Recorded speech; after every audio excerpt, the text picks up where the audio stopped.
Edmonton Sports Talk. My God, I loved it. My name's Jay Milne. #Blue. Our sports update deliverer, the Koob. I'm Zachary Kubusch, and you're up today. You know what, Reid? You might be honest. All right, here's what's going on in the Nasty Cup.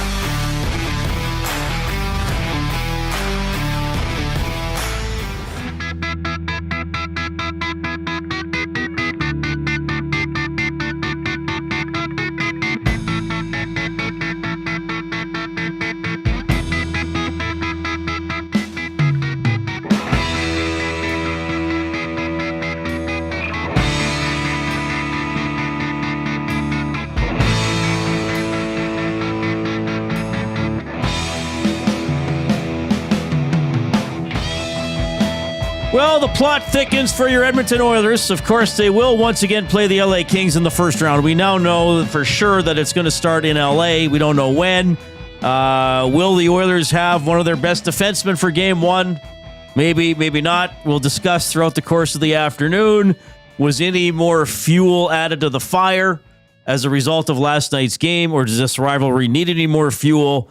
Many of the things we will discuss. Matt Kassian is going to join us to weigh in on that. Sportsnet's Sam Cosentino will join us a little bit later on to touch on Oilers Kings and some other NHL playoff storylines. And there are many. When we get to the game of the night for Play More Tables and Games, my oh my, we have reams of paper with all the clinching scenarios, etc. tonight. Is that the right usage of reams? I think reams are bundles. I was going to say sheaths of paper, but I don't think that's right. I don't think that's a thing. I think reams are what you'd pull, like a box. Right. Is a ream of paper. Because a box has, 8 packages of paper? Was a ream an actual term of measurement? Oh, a ream is 500 sheets of paper. Okay, I never knew that. A ream is one of the packages inside the box. It used to be 480. Now it's 500 sheets of paper. Yeah. So that's why Dwight Schrute would move massive amounts of reams. Oh, right. Okay. Mass quantities of reams. Yeah. Was that the guy beats Bears in Battlestar Galactica? Yeah. Now, do you know what a gross is? I was quite dismayed as somebody I worked with a couple of years ago did not know what a gross is. A gross? Yes. If you say I'm going to drop off a gross of beer at your place. I would only know it. A gross is a dozen dozens. A dozen dozens is a gross? Yes, I'm pretty sure. That doesn't make sense. A dozen dozens is a dozen dozens. No, I think it's called a gross. A gross is the same as a group of 144 items is called a gross. So that now you know. So this is a sold out gross EST golf. Yeah. Term. Yes, exactly. Yeah. There you go. It's gross, man. Yeah. I'm sure some fans of the Los Angeles Kings think that Darnell Nurse was gross last night. Maybe some Oilers fans even think that. Darnell Nurse, as I'm sure you know, will have a telephone hearing tonight. The Oilers had a very optional skate this morning and are flying to San Jose for tomorrow's game. Finally, the end of the regular season. I feel it's the long-awaited conclusion of the regular season. 8:30 game tomorrow, nice and late. So Tom will have the GCL Diesel Oil Stream pregame show at 7:30. It will be a meaningless game for the Oilers in terms of where they're going to finish in the Pacific Division. All that kind of fun stuff. We don't know what the lineup is going to be. Connor McDavid was asked. He did a media availability today. He was asked today about playing or not playing. He said, "Well, really, it's up to Chris Knobloch." So you saw what the lineup looked like last night. I don't know if it's going to look much better or much different tomorrow. But the quick notes there. McDavid, by the way, was asked today about the last few weeks for the Oilers. Unique, obviously, kind of unprecedented. We've had a great string of health here for a long time. And I saw Nobber kind of alluded to everything's kind of hitting us at once. And while it is true, guys are healthier than it may seem. I think we kind of have this like aura about us for the walking wounded, but we're just fine. Everybody's going to be ready to roll. Everybody is doing whatever they can. I don't like this whole notion that we're the walking wounded here. We're ready to roll. All right. More from McDavid a little bit later on when we get into the Oil Understood. But I wanted to get to something early, Jay, because it is interesting. Spicy Connor McDavid. Like for him. Almost defiant. I mean, we know he's pretty measured and sometimes doesn't say a lot or is very careful with what he says. But I think for McDavid, that might be... No, terse isn't the right word, but that defiant, I think. That would, like, to me, for McDavid coming out and saying, like, he's basically saying, believe whatever you want about us, but just know that you're full of crap. Like, that's almost what he's saying. Yeah, fine. Call us this old beat-up team that's too decrepit to beat this fiery and energetic LA Kings team. Go ahead and believe that. To me, that's what he's saying.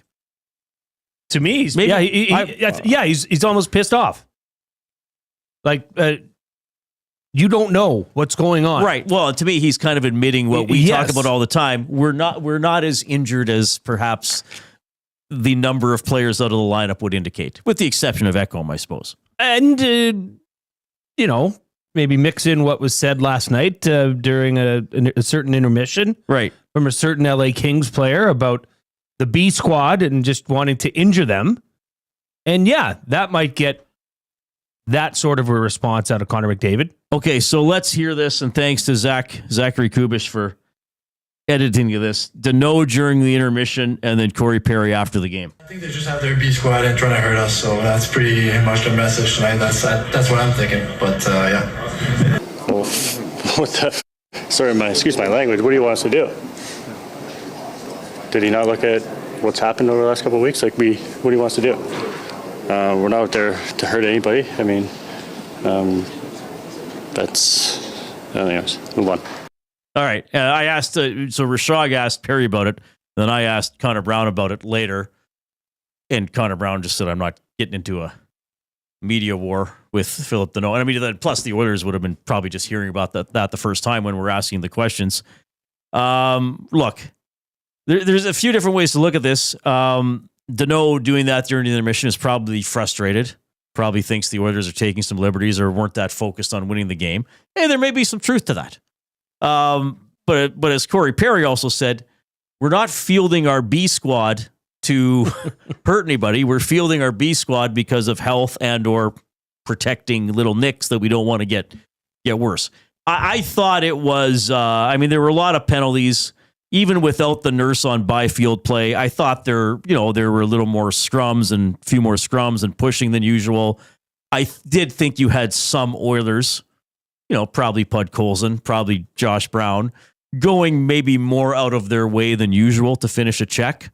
Like what has Knobloch said and what have we talked about, Jay? You don't want to go try to run a guy through the glass and then you're 30 feet out of position with the other team having the puck. I did think it was a more aggressive, chippier game by the Oilers than usual, which, quite frankly, I didn't mind seeing. I mean, this team often gets labeled for being soft and not having any gumption and stuff like that. So, the Nurse thing aside, we'll talk about that. But I didn't mind them trying to pull Warren Fogle out of the herd a couple times, or the extra little face washes or things like that. I mean, whatever. Well, and let's be clear. This was a two-way street. This was not simply the Oilers doing that. This was very well received by the Kings and actually initiated in some instances by the Kings, especially a player like Warren Fogle. It looks like he was on a bit of a mission last night. And I don't mind this. I don't mind any of this. I think what Danault said, I think that's another bulletin board material that you can put up. Them's are fighting words. What he said. Right. And, pulling Kemper in the third, the physical play, almost, let's face it, Reid, in the third period, they were playing keep away. There was nothing the Oilers could do. The game was a bit of a joke. It was over at 2-0. It was, but that was essentially a glorified practice for the Kings. Right? So whatever favor they found from that, I mean, you're going to be facing a completely different team. I was talking with intern Brundon here. Intern's not the right word. No, that's true. He's probably a practicum student. Near the end of his practicum. And he said he wondered. He's like, I wonder how much of their cap, their $88 million cap was not on the ice last night. Do you know how much was not on the ice? I don't know. Well, at least a third, if not more. Just shy of $44 million. Just almost exactly half. Yeah. Half of their cap was not skating. So take what you want out of that, LA. If you want to have a moral victory for that, go ahead, take your victory lap. But this is going to be a different team come Sunday or Monday, whenever this series starts. Yeah, I put I put very little stock in the result. Now, again, I'm not downplaying the Kings. We've talked ad nauseum that they are a good team and probably the best version of the Kings that the Oilers will face. Well, just the seedings would tell you that, because the previous 3 years, it was the Oilers number 2, the Kings number 3. Now it's reversed. But I don't look at last night's game and say, oh, well, now the Kings are even better than I thought. They're good. They got a good goalie. Yeah, I mean, they were doing some stuff along the way as well. There was some gamesmanship there from them. I hope Byfield isn't hurt, but I'm sure they'll hold him out, at least until they see what Nurse's punishment is going to be. I mean, changing goalies with 11 minutes left or whatever, like, okay. No, I read Hiller's post-game comments. I didn't see the video, but he said, well, we just wanted to, Riddick's playing again tonight, so we got him some extra work, and we gave all is Kemper fair. a little bit of rest. You're up, 4-0 at that point, or was it 5-0? I think it was already 5-0. Yes. I mean, do what you want, but just know that's not falling on deaf ears. That there are a plethora of players that aren't in the lineup that might take offense to that. That might say, okay, you had your way with what you called our B squad. Right. Well, get prepared for the A squad. It's going to be different. I don't mind it. I don't mind it, aside from obviously what we're going to get to with what happened with Darnell Nurse. That's really the only thing out of this game that you could take back and be concerned about as an Oilers fan. Right, because, maybe he doesn't play 1 or 2 games once we get into the postseason series. All right, we're happy to hear from you. I'm sure you have a lot of feelings, thoughts about the Oilers, last night's game, the upcoming playoff series. Maybe you even have some thoughts on the San Jose Sharks tomorrow. Maybe. You can get in touch in a variety of different ways. You can text the afternoon inbox, 780-218-9999, presented by River Cree Resort and Casino, home of Tap 25 Restaurant, where the entire menu is 50% off 7 days a week. That is from 2 to 5 p.m. You can email me, Reid at EdmontonSportsTalk.com. You can email Jay at EdmontonSportsTalk.com. And you can enter into the discussion if you're taking in the show on YouTube, the chat feature. We call it the nasty chat. But you do not have to be nasty, nor will you likely experience nastiness if you go in there. It's a pretty good community, so you can chat, post in there. And if you are taking us in on YouTube, we remind you, or if you're doing it for the first time, we ask you to start doing it. Click the thumbs up button. Click, click, click. Must you click? Please, please click. Must you click? You must click. Thumb, thumb, thumb. Well, that's amazing. You guys sing along to that. Koob's in on it. It's a trio. Amazing and a little bit disturbing. We could start a barbershop band. Well, I wasn't saying anything live, so who's the fourth going to be? No, that's your voice. I'm going to overdub myself. Yes, you go also. So the barbershop quartet is Jay, Koob, Zach, Reid, and Reid recorded. Reid's voice. So that would be that's a soprano line. We're going to mix in a tenor, a bass, and some sort of an alto. We're gonna really quartet this up. Okay, that's awesome. KD says, I just don't think the Oilers will be in sync enough to get past this Kings team. They are literally the best team in the NHL since January. Fair comment. Dave C780 says, what about Ekholm? Is he going to be ready? No, Ekholm will not play in the first round. No, well, that's what Knobloch said yesterday. I don't think we would see Ekholm in the second round, quite frankly, if we get there. But the official word from the coach is that Ekholm will not play in the first round. D-Rock says, didn't I say that they were bluffing the entire league all the time with these so-called injuries? Load management move by the organization. It will pay off in game one. Well, look, and we're going to find out right away. Is this going to be an Oilers team that kept some key players out of the lineup and they're going to come back and they're going to be out of sync? Or is this an Oilers team that is going to hit the ice for game one in LA, likely on Sunday or Monday? And then we'll all be sitting there and saying, oh, right, I forgot how good they are. I forgot about that 29-game stretch where they went 22-6-1. Oh, yeah. that's the hope. But there's also the hope that, or the thought that they come out and play like post Four Nations face-off Oilers. Right. Right? Yeah, no, that's fair. It's Jekyll and Hyde, you would say? Yeah, a little bit like that.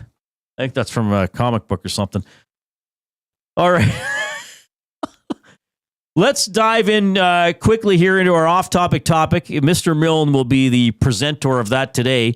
William Huff, since 1952, William Huff has provided industry-leading advertising solutions for thousands of valued clients. Their unparalleled customer service, combined with decades of industry expertise and a desire to make every job the very best it can be, is what they call the William Huff Advantage. Visit their website at williamhuff.com or give them a shout, 780-454-4536.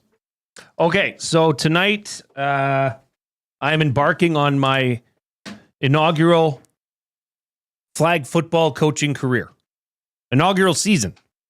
I will be coaching my daughter's, what age would that be? U11 flag football team. There are 11 members of the team. It's a co-ed league. And, I'm going to be honest. I'm nervous. I don't know that I told my wife that this morning. She laughed. But she's done a lot more coaching recently. I haven't coached in a long time. These are young kids. I don't know how much football knowledge they have, if they've played football, even if they've watched the game of football. Right. So tonight's our first practice, so I want some tips. I want to know coaching tips for that age category, if you have, or in general. I want it to be a fun, positive experience for the kids, but I also want them to go out and compete. I'm not going to, sit around and coach and say, the kids, that's one thing. Do you think kids want to come out there and not have the opportunity to win at something? Kids like to win. They still like to win, yeah. Sure. Now, it's not the be Some all more than end others, all. perhaps. Sure. That's not the be all end all of the U10 Packers. That's our team name. The U10 Packers? Yeah. Not the Ardrossan Packers. Well, we might be the Ardrossan Meat Packers. Oh, nice. Yeah, we might. But it's through the NFL. So this is the NFL Sherwood Park Flag Football Association. The jerseys, I think I talked about them last week. They are immaculate. I'll take a picture tonight and I'll send it in. But any tips for coaching these young ones? I've got a practice plan laid out. April is my assistant coach. Oh, wow. Yeah, it's a family affair. That's amazing. Yeah. So I'm excited. So tips. So basically looking for tips for coaching. It's U11 or U10? This is U11. Right. Okay. I don't have a tip for you, but I have a concern. Or I have a question. Okay. Like my feeling would be, and as most people know who've been listening, like I don't have kids, so I very rarely deal with children. Like Zach's pretty much the youngest person I know, and he's well into his 20s. Yeah. I think that the challenge would be you are probably going to deal with kids with a large discrepancy in athleticism, interest in the sport, and competitiveness. Yeah. But you need to find a way to make it fun for each of them, right? Yeah. Even if and I see like this is a fair play league. Okay. So everybody gets the same amount of time. Everybody gets the opportunity if they want. If they want to be the quarterback for a game, you're going to get that chance. Oh, nice. Okay. Right? If you don't want to, then that's fair too. I'm not going to force you into something you don't want to do. I really want to make it fun, but I want them to learn about football. I want them to come away from this knowing how to catch a football, how to throw a football, how to carry it as a running back properly. Right. Right? Just the basics. And go out and have fun while you're doing it. All right. So advice for Coach Jay coaching children. Absolutely. It is co-ed, you said. Yeah. Okay. Well, I think my daughter's the only girl on the team. Oh, wow. Okay. So, but here's the neat thing, Reid, and I know we got to get to the break, but the way that they do it in the NFL, but I don't know if this is every NFL flag league that they have, but specifically for the Sherwood Park one, they take kids from each school area. Okay. So they don't put my daughter with somebody from a school that's in the middle of Sherwood Park. These are all our Dawson or rural kids. So we can choose where we practice. Oh, neat. So they don't all have to drive into Sherwood Park and go all over and scat. And a lot of these kids are in my daughter's class. They're classmates. So they're already going to get over that what's your name phase for the majority of them. And I think that's such a great thing to do. It's a neat idea. Okay. Because then they get off on the right foot. They know some kids. There's a comfort level there. So, well, I'm sure we'll get some helpful responses to this because I think we're going to have a lot of people who have been through what you've been through. Yeah, and coaching is not as easy as it looks. No, it's not. And just because I played flag football after I was done playing real football. Right. But that doesn't mean concept, you knowing what you knew as a golden bearer, those concepts aren't. No. Yeah. I think at this age, a lot of it is, did you have fun today? Right. It's not like you were too shallow in that zone. You got to cut off that crossing pattern. Yeah. If I even say the word zone, I should be fired. I should be. You must immediately. Yeah. Jay, I'm very sorry to tell you, as you know, I do have a lot of respect for your abilities as a broadcaster and what you accomplished as a football player, but I'm afraid we've decided to remove you. Yeah. To relieve you of your duties. Join me as I'm a little short-handed at the bookbindery, Jay. Perhaps you can work a shift or two with me instead of coaching. These hands, Jay. These hands. All right. 780-218-9999 is the River Cree Resort Casino inbox. We'll dive into some suspension speculation. Matt Kassian is going to check in as well. It's the Reid Wilkins Show with Coach Milne.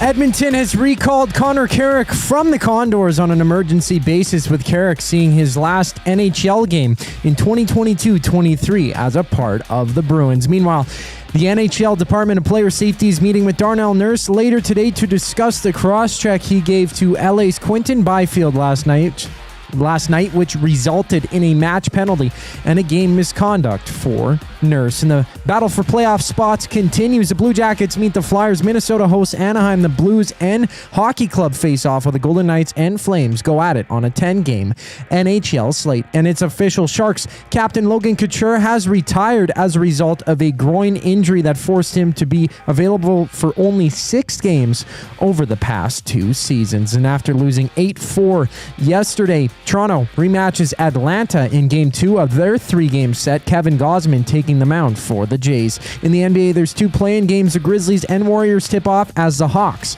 meet the Magic. This sports update is brought to you by Advantage Sports Medicine and Physiotherapy. Get treated like a pro with their highly skilled crew. Whether you're recovering from an injury or looking to enhance your performance, get the same locker room approach that's trusted by the best in the game. Visit their website at advantagesportmed.ca. The Reid Wilkins Show returns once we get back from break. I'm Zachary Kubusch, and you're up to date. 2 guys and a goalie. Putting aside last night's performance, the goals that were being scored on Pickard were good goals generated by the other team. I still have Pickard starting game 1, but like I said this morning, Dusty, I do think you see both Edmonton Oilers goalies, regardless of who starts game 1, in the series against the LA Kings. 2 guys and a goalie, presented by GS Construction. Tuesday and Thursday afternoons at noon, only on Edmonton Sports Talk, your clear choice for Edmonton sports. Spin to win Fridays at The Banquet. Every Friday, spin the wheel for a chance to win big and save on your bill. It's that easy. Spin, win, and save. Don't miss out. Details at thebanquetbar.com. The Banquet. Get real. Play hard. GCL Diesel has been serving oil country since 1972. From diesel cars to SUVs to pickups. From farm tractors to school buses to a big rig. From diesel generators to forklifts, GCL can test, troubleshoot, and repair all diesel fuel system components. Whether it's injectors, pumps, turbos, filters, or additive, GCL has the parts you need to keep your diesel running the way it should. For genuine diesel parts at wholesale prices, visit GCL Diesel in the West End or online at GCLDiesel.com. GCL Diesel. Diesel understood.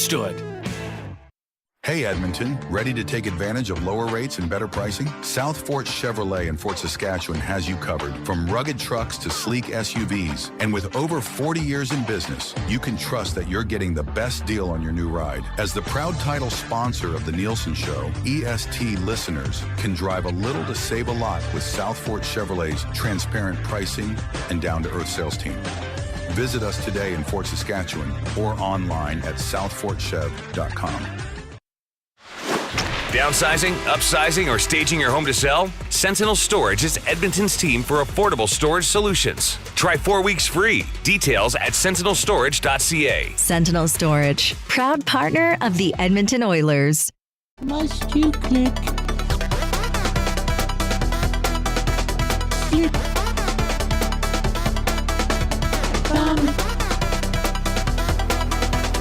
Must you click?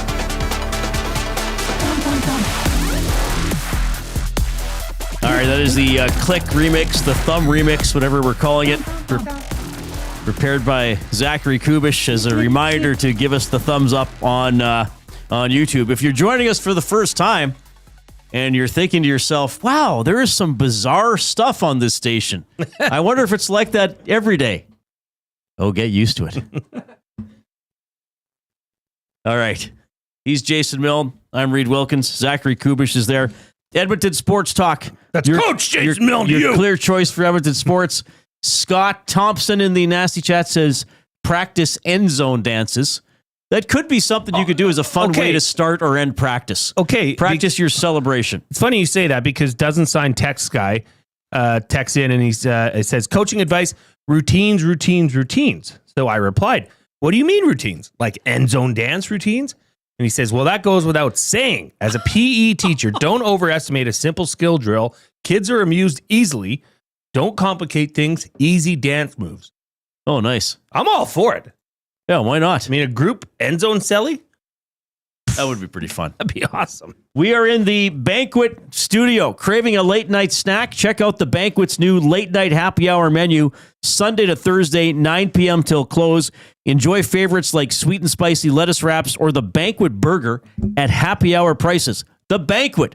Get real, play hard. Awesome to have them on board as our studio sponsor. Keep listening to EST. You never know who we might have on board as a sponsor or a partner in the weeks to come. That just keep checking it out. I think people might be, well, I'll say no more. Kind of like the athlete of the day. I'll just say no more. Okay.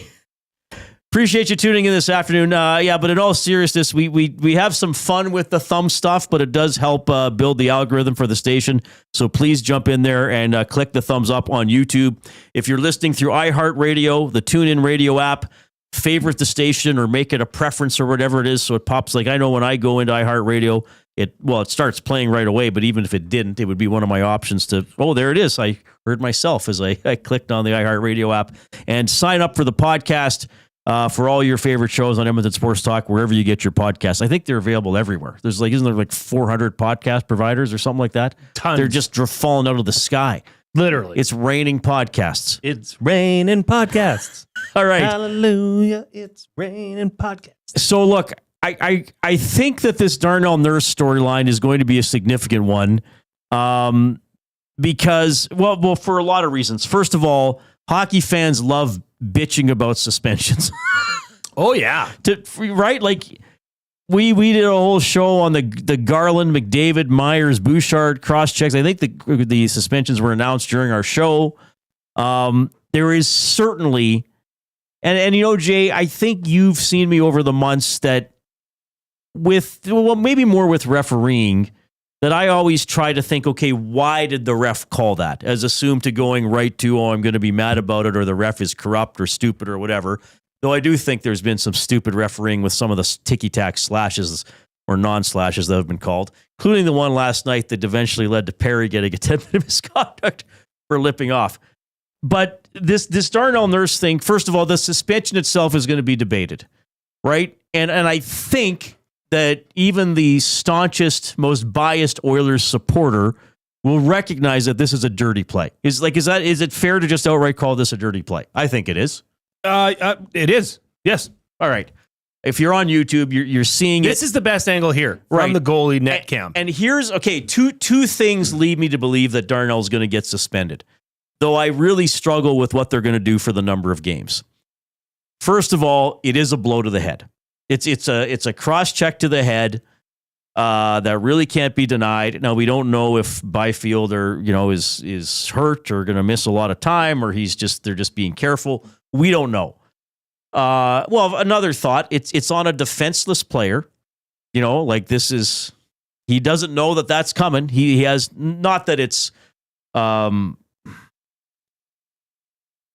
that a player who sees it coming, deserves it more or less or whatever.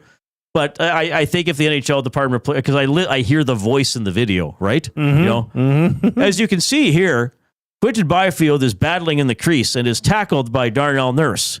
While Byfield is down on the ice, defenseless on the ice, Darnell Nurse. Now, here's another thing that I think is going to haunt Nurse or is going to hurt Nurse in this situation. And we were just rolling the video on a loop there, and I think people saw it last night, or maybe they're seeing it again now. It looked to me as if he starts to do something, briefly stops, and then it's almost if he says to himself, to hell with it, I'm just going to do it. Like there was that little hitch, you know what I mean? Where it's like, I shouldn't, now I'm going to hell with it. I don't like this team. I don't like this player. This is the game to get the shots in. I'm going to do it. Now, here's the thing. When we talk about suspensions, we look to things that are comparable. So in this part of the hockey world, we are going to look to that end of that Canucks game. Is this directly comparable to McDavid on Garland? Or Myers on Bouchard? I don't know if it is. I mean, that was the end of the game. There was furious battling going on in front of the net. McDavid was irritated at Garland for being held down. He got up and cross-checked him, and then Bouchard's mouthing off to Myers and gets drilled in the kisser. And then there's the whole thing. They don't suspend as harshly in the playoffs as they do in the regular season. I think this might have been a 3-game suspension in the regular season. I don't think Nurse is going to get 3 games. I think he gets maximum 2, and I do think there's a chance that maybe he only gets 1. But then LA is going to be mad, especially if Byfield's out for the start of the playoffs, which we have no idea. But I know I'm kind of talking around about this, but I really, Chasing the Cup makes a good point. Those were match penalties. Probably partially because they were with no time on the clock, right? I mean, the only thing I would say, that's an interesting point that Chasing the Cup just put in the Nazi chat. Those were match penalties with no time on the clock, right? McDavid's pissed off. He cross-checks Garland. Myers is mad at Bouchard. He cross-checks Bouchard. Okay, I'll throw this out as a question because I'm not even sure what I think. But I'm glad that Chasing the Cup posted that. Is it at least in Nurse's defense that it was some sort of a crease battle in the process of defending his goalie or defending his crease? Does that at all make sense in this? Well, I don't know what he was defending. It wasn't like Byfield was in the wrong spot or assaulting Pickard. I just think that Darnell Nurse snapped. And how do you do that in that game? Was it he's had enough of this? He was fed up with that they were getting their asses kicked? I don't understand. I don't understand how you let yourself go there. Why would you now? It's somebody who's considered a repeat offender, especially with head things. Why would you put yourself in that situation going into the playoffs? And the thing that is the obvious, I guess, the main point here is that this involves Byfield's head. The NHL has made it very clear that they will crack down, sometimes over the top, on anything revolving and around a player's, an opponent's head, not to mention a defenseless player. Head down on the ground. Like, that just was a bad look. Right? It was a bad look. Now, Byfield, is he hurt? Could he play if he... Who knows? Who knows? And that it wasn't. He did leave the rest. He was out for the rest of the game. That doesn't help either, right? So this is not a question of what the player safety is going to do. This is a question on how can Darnell, Nurse, how can you do that? Don't put yourself in that position. Because I like I said to you earlier, you could, if they came out and said this was a 3-game suspension, I would not be surprised. I don't think it'll be more than 3. Now, why? If this was game 62, would you think 3? Yes. Okay. But then playoff games are worth more, like it or not. So because in prior playoffs, he's received 1 game suspensions, correct? Yeah. So you're okay. The one was for instigating a fight in the final minute. The other was for a headbutt. So then 2. It's got to be 2. I don't think Darnell Nurse plays in game 1. I think it's maximum 2.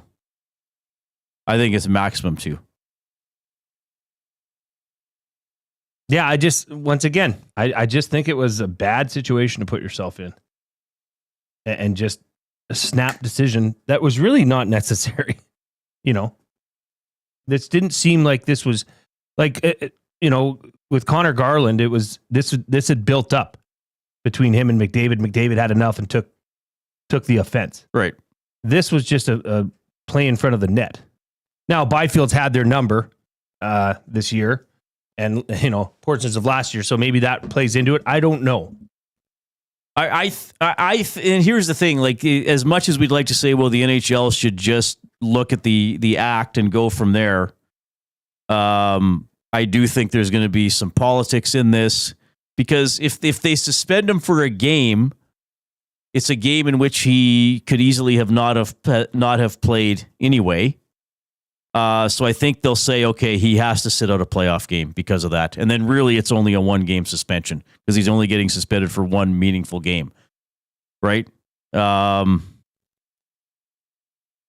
Yeah, interesting seeing some of the chat. But saying, okay, C-Run, you say it wasn't as vicious to warrant a 2-game suspension. Okay, then what if somebody did that to McDavid, C-Run? Like, come on. And what he says was the helmet should protect Byfield from that tap of the... That's not the reason you wear a helmet. To defend yourself from a cross-check to the back of the head. That's not why you wear a helmet. Right. And that's a great point, Reid. This would be a completely different conversation if this were Connor McDavid on the other end. Or pick a Norther who's a good player. Sure. Say Hyman's in the crease battling and gets taken down, I don't know, by Doughty. And Doughty 2 hands him in the back of the neck. You are wanting 3 games minimum. And again, this is my guess, because if I were giving out suspensions in the NHL, things would be totally different. So I'm not going to make this show, here's how Reid Wilkins would run the league. I think the NHL Department of Player Safety is going to come down on a 2-game decision. So he'll miss 1 playoff game. Well, and here's the thing. They're saying, no, Jay, the NHL does not protect players' heads. It's been clear. And you go back to the Gudas hit on Corey Perry. Right. The chicken wing. And yeah. Well, and what are they saying in Minnesota?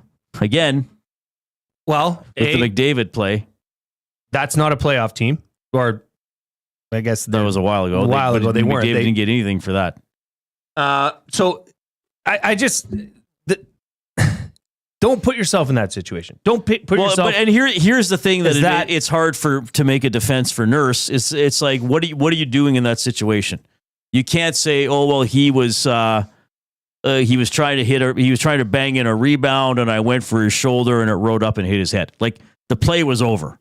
Byfield isn't going to do anything. Nurse can't say, oh, I thought he was going to cross check me, so I got my stick up.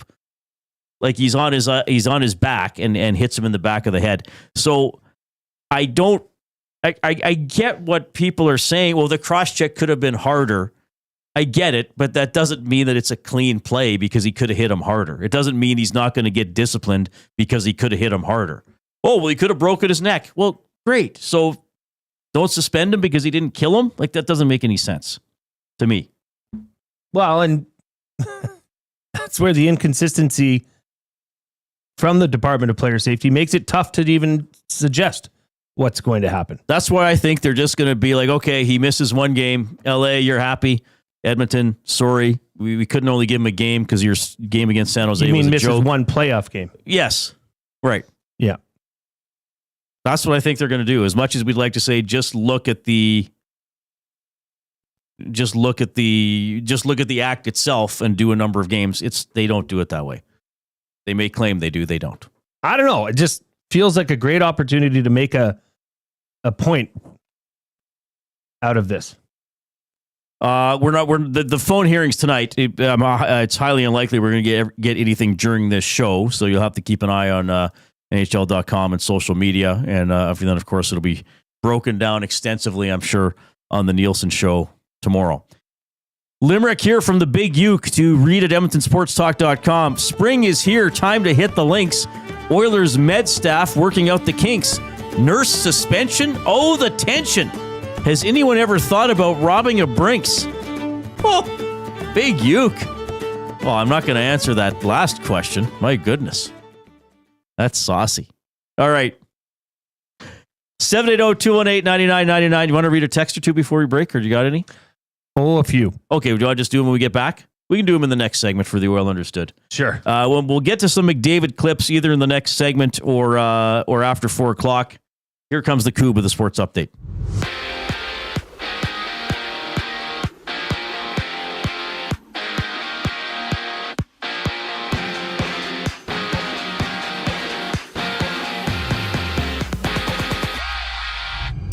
Defenseman Connor Carrick has been recalled from the AHL on an emergency basis for the Oilers after he recorded 39 points in 60 AHL games this season. Meanwhile, Edmonton's Darnell Nurse has a hearing with the NHL Department of Player Safety for cross-checking LA's Quinton Byfield last night. He took a 5-minute major and a game misconduct on the play. On the ice, there's 10 games tonight. Vegas holds Noah Hannafin, Mark Stone, and Jack Eichel out of their lineup with the matchup against the Flames. The Blue Jackets look to stay alive with a win over the Flyers, and the Blues look to hold their second wildcard spot with a win over the Hockey Club. And from San Jose, Sharks captain Logan Couture has announced his retirement as a result of a groin injury. The lifetime Shark had over 700 points playing over 900 games in his career. 15 games dot the MLB slate. Jays and Braves rematch with Kevin Gausman taking the mound for Toronto.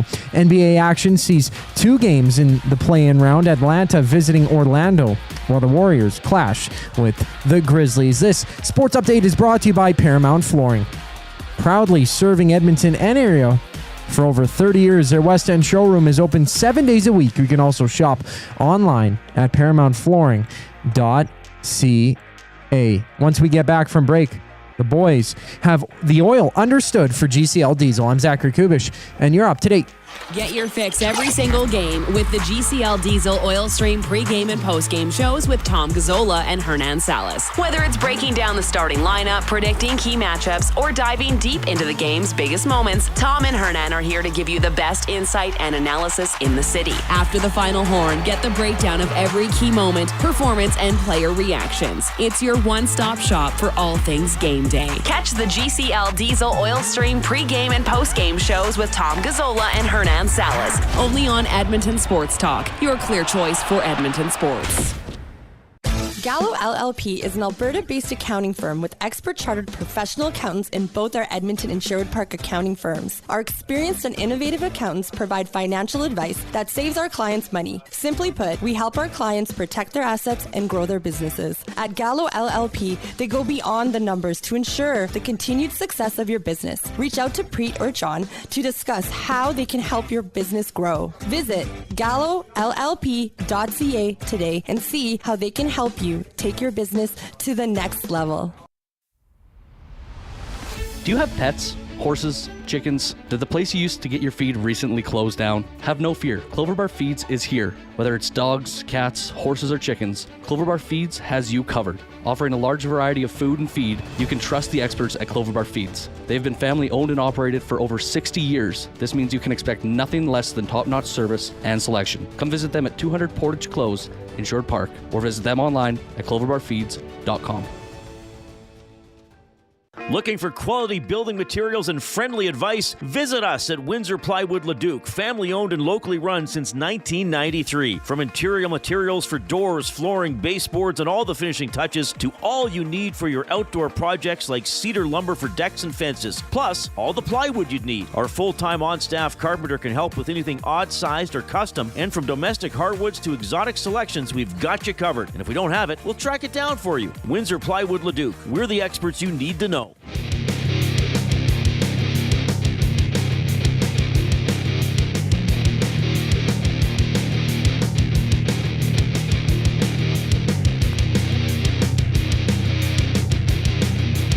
Oh my goodness, how are you doing this afternoon, everybody? One game left in the regular season for the Edmonton Oilers. I get the sense that the fan base,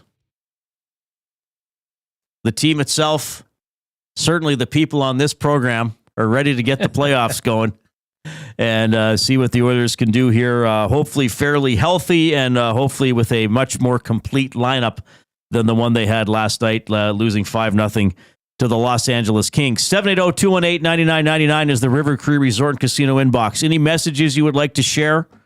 Where should I begin? I do have some coaching advice. Tube socks, 2 coaching tips. 1, pick out the weakest kid on your team and make them cry. What? No! 2, who said that? 2, make it very apparent that you will always show favoritism towards your kid. Oh my God. Tube socks from the top rope. Okay. So Rip City Step in regards to our Darnell Nurse suspension conversation. Why are you two being so rational? McLean, he does, and this came in a couple times, and so does this factor in, Reid, that Darnell Nurse was already thrown out of the game last night? Possibly. So it would technically be 1.5 games. Well, right? Yeah, that's come up before, that if a guy got a game misconduct early or something, it already cost him the game. Yeah. So why did the league do nothing when Kubusch chicken winged Corey Perry if they are so cracking down on headshots? But guys, I don't have an answer to that. Like that's the point of why I'm talking about this, because I'm as befuddled as everybody else as to about how they handle things. Consistency. Right. It's lacking. But yes, they didn't suspend Kubusch. They didn't suspend McDavid, quite frankly, for the incident against Minnesota. Why do I think this might be a suspension? Because it was more quote unquote premeditated. Darnell Nurse had a split second to decide he was going to do it when the play was basically over. And Byfield was basically face down on the ice, and Nurse took a free shot at him. It was not at all in the course of a play. I'm not telling you that should make sense to you. Okay? I think that's the maybe the delineation point I should make here. I'm not trying to sell you a Darnell Nurse suspension in terms of what I believe. I'm trying to tell you why I think he will be suspended in terms of how the league thinks, in terms of how our player safety thinks. And that's very difficult to do. But I think that's what they're going to say is different from all the... And look, you could find video from dozens of things of this year or past years. This was suspended and this once. I get it. It's confusing. It's inconsistent. I get it. But that's why I think this might be a suspension and those other ones weren't. I think you'll get 2. C. Hendo, hey fellas, agreed with you guys. Nurse cannot put himself in that spot. No argument there. The potential problem with a suspension that's more than 1 game is it will be setting the bar for suspensions in the playoffs, and we all know they won't be consistent and maintain that level. Yes, and you have to live with that. I know. It's the frustrating part. That should be the word of the year. Yes, and again, that's a good, like I'm not trying to convince you that the NHL discipline is consistent or always makes sense. So I'm trying to interpret. I'm trying to make a guesstimate about the length of suspension based on an at times inconsistent and confusing system. So here's what I think. They didn't do anything to Kubusch. They didn't do anything to McDavid for the Minnesota play. because they're going to say, well, it still happened in the course of play. It's a player still trying to, get his space or earn his position on the ice. Okay? Myers and McDavid at the end of the Vancouver game, they're saying the game's over. You're not battling for the puck. You're frustrated and you did something angry and you shot a guy or you scratched at a guy in the face. Okay? And then for this, I think they're going to say the play's over. Darnell's mad, and Darnell easily could have chosen not to do that. So therefore, we're going to suspend him. That's what I think they're going to think. Okay? And then look, if I'm wrong, I'm wrong. I mean, this is not like, I'm going to stake my reputation on this, but this is us talking about it in the form of being hockey fans and being on a talk show. That's why I think it's going to be 2 games. They'll say, you shouldn't have done that. We don't want to tear this guy out of the playoffs for several games. So we'll just call it 2 games. He misses a playoff game. Let's go. I guess we'll find out tonight. Do you want to talk about something, while we're, essentially pissing everybody off about this conversation? Well, no, I don't think we're pissing people off. I think it's just a conversation that makes people pissed off. Here's the truth. Nobody knows. That's a problem. Nobody knows because it's so inconsistent. You can scream to the mountaintops that it's 3 games because of this. You could say it's 1 game because of this. Well, we got kicked out of half the game. Nobody knows. That's what is infuriating for any Oilers fan, because it seems to happen here where you're wondering, well, that's going to be a 1 game. Oh, no, it's actually 3 games. Pick a number out of a hat. Who knows? I don't know how they come up with that. But I was saying, if you want to infuriate our listeners even more, you could talk about the Amazon, the Prime broadcast last night. Now, I know you didn't. I didn't see it. Take it in firsthand because you were there. But, and feel free to chime in here. I'll give you my Cole's notes of what I saw and heard. And aside, like the broadcast, the play-by-play, that was John Forsland and Thomas Hickey. Fantastic. It's good. And Hickey's relatively new. Forsland's a very established play-by-play guy. I think the problem a lot of Oilers fans had was the intermission, where it was Adnan Virk, who is awesome. He's a former TSN guy, right? Adnan Virk. He started at TSN. Is that where he started? Yeah. Okay, yeah. I hear very, very good things about him. Now, the problem is that Blake Bolden came out several times on that broadcast and said she is an employee of the LA Kings. She's a part of their scouting team. Right. If you were an unbiased hockey fan looking to watch and wondering, these 2 teams are going to play in the playoffs. Cool. Whoa, LA is going to destroy this team, which whatever, it is what it is. I just thought it was funny that you would have a member of a staff on your broadcast crew.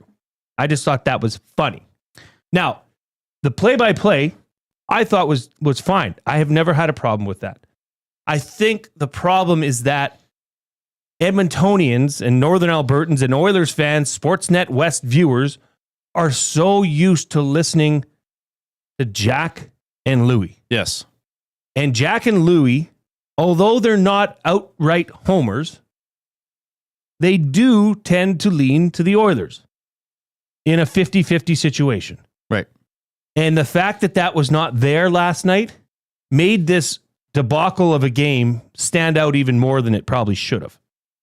Because there were a lot of comments about that on different social media. Yeah, which I didn't see, but certainly I understand what you're saying. You get used to the people who broadcast your favorite team or talk about them become, I think sometimes they become comfortable even if you don't like them. Sure. or you just grow to like them because you hear them all the time. Yeah, I didn't know that she worked for the Kings until yesterday. Now, it's not as if she's a GM or an assistant coach, but it is kind of a odd situation. Now, a lot of broadcasters, like Bob and Jack and Cam work for those, but that's now more and more common around the league. The Hal Gills of the world will work for the Predators. Sure, on a local broadcast. But you're the local or regional This is a Canada-wide broadcast or North American-wide. Well, and I've noticed that too, like when sometimes, like when you get into the playoffs, Jack doesn't call as many games or sometimes none. And it's always, I miss Jack. Well, where's Jack? Where's the person who's been at the Oilers practices all year? I get that, but it's part of when there's a national game or something like that. That's why the greats are the greats. You grow to like and listen to that voice. Yes. Right? You miss the voice, the companionship that Jack and Louie bring you night in, night out. Well, and there's a certain is missing. Familiarity does become a thing, right? And I'll tell you this from working at Ched. Whenever a new host took over a time slot, including when I took over Inside Sports, the ratings often cratered. Because who's this person? Oh, this isn't the show I'm used to. And then you got to build it back up and either bring people get back in or find a new group of people who like you or like your show. And then it's a habit for them to listen to you. Like when I got my first ratings for the first quarter or whatever I worked Inside Sports, in the back of my mind, I was like, well, that's it for that. They'll never let me near a microphone again. And, Sid Smith, my great former boss, was like, transition period, stick with it. You're going to get, people will get used to you. They're going to get hearing you on the Oilers and all that kind of stuff. So yeah, I get that. I think you're right. I don't think Forsland is not a bad broadcaster. No. I mean, he's a pro's pro. You can have anybody's going to have your opinion on something public involving presentation, but I don't consider John Forsland a bad play-by-play guy. But yes, you turn it on and it's like, wait a minute. This isn't Jack. This isn't Louie or on the radio. This isn't, Jack went over to radio, but I mean, if Cam does most of the radio, if you turned on Ched and all of a sudden it was, we've had a few play-by-play people on who are awesome. Pick one, It was all of a sudden that person doing it. Like, well, wait a minute. This is off. This is off, even if that person is excellent at their job. So I think that's what you were saying. Yeah, and I did mention why people were unhappy. Big Uke brought it up. I thought it was pretty funny. They brought Strudwick on during one of the intermissions and played highlights only from the Vancouver Canucks and New York Rangers. They should have worked in an Oiler broadcaster, Oiler highlighter. Maybe, too. Yeah. I don't know. It just seemed out of touch. It seemed like, hey, we're going to Edmonton. Okay, go Edmonton. We're through an hour. Keep clicking that thumbs up on YouTube. We're only a third of the way through a show, and we're halfway to double word of the day territory. So don't slow down. Keep clicking away. Matt Kassian is going to check in. I want his take on the Nurse situation and maybe what he thinks Nurse was thinking in that situation. There's an NHLPA player poll that came out, which is pretty interesting. That's all coming up in the next hour. The Lock Shop. We got our first look at Demidov, goal and an assist. I mean, the hype train was already on the way to the moon. All world talent. There's no doubt about it. And one of the funniest things was to see Ducks or Blue Jackets fans get called out for passing on him. Demidov, Barrett Sedicki, 3rd overall, Caden Lindstrom, 4th overall. Those guys better be good. The Lock Shop, weekday mornings at 11, only on Edmonton Sports Talk, your clear choice for Edmonton sports. The River Cree Resort and Casino presents Bump and Grind Rewind, May 16th, featuring Drew Hill. With Cisco and Genuine, plus DJ Hartman B. Bump and Grind Rewind. Friday, May 16th at the River Cree Resort and Casino. Get your tickets now at rivercreeresort.com. You've heard the name, but what does it mean? For over 66 years, William Huff Advertising has supplied signage from screen printing to digital to LED with design, production, and install in-house. It's a one-stop shop for all your signage needs. Edmonton owned and operated, William Huff has been trusted by the biggest companies and teams in the City of Champions and many others across the country to do the job. If you're looking for a way to get the word out about your company or event, they are the answer. Go to www.williamhuff.com. Their results speak for themselves. Play more tables and games. Play more tables and games. Make the most of your bad game. Oh, you want to, you need to, you know just what you gotta do. It's time to add some fun to your life. Make the most of your bad game.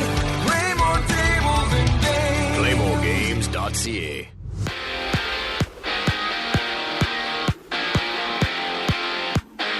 'Cause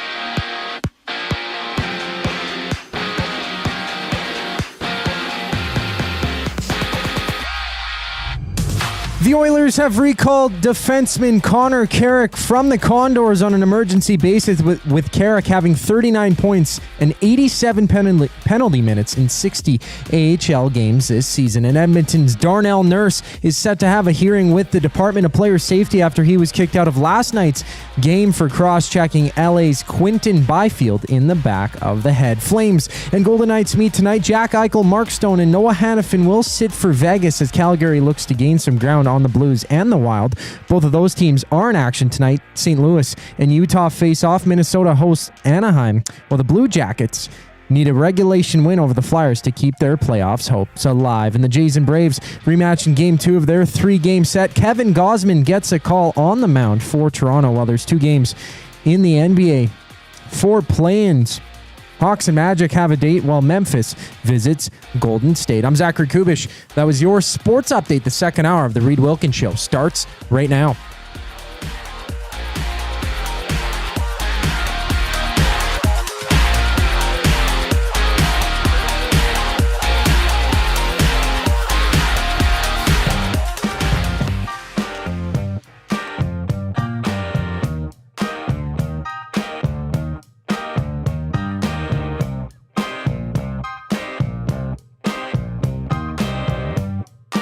All right, appreciate you tuning in this afternoon.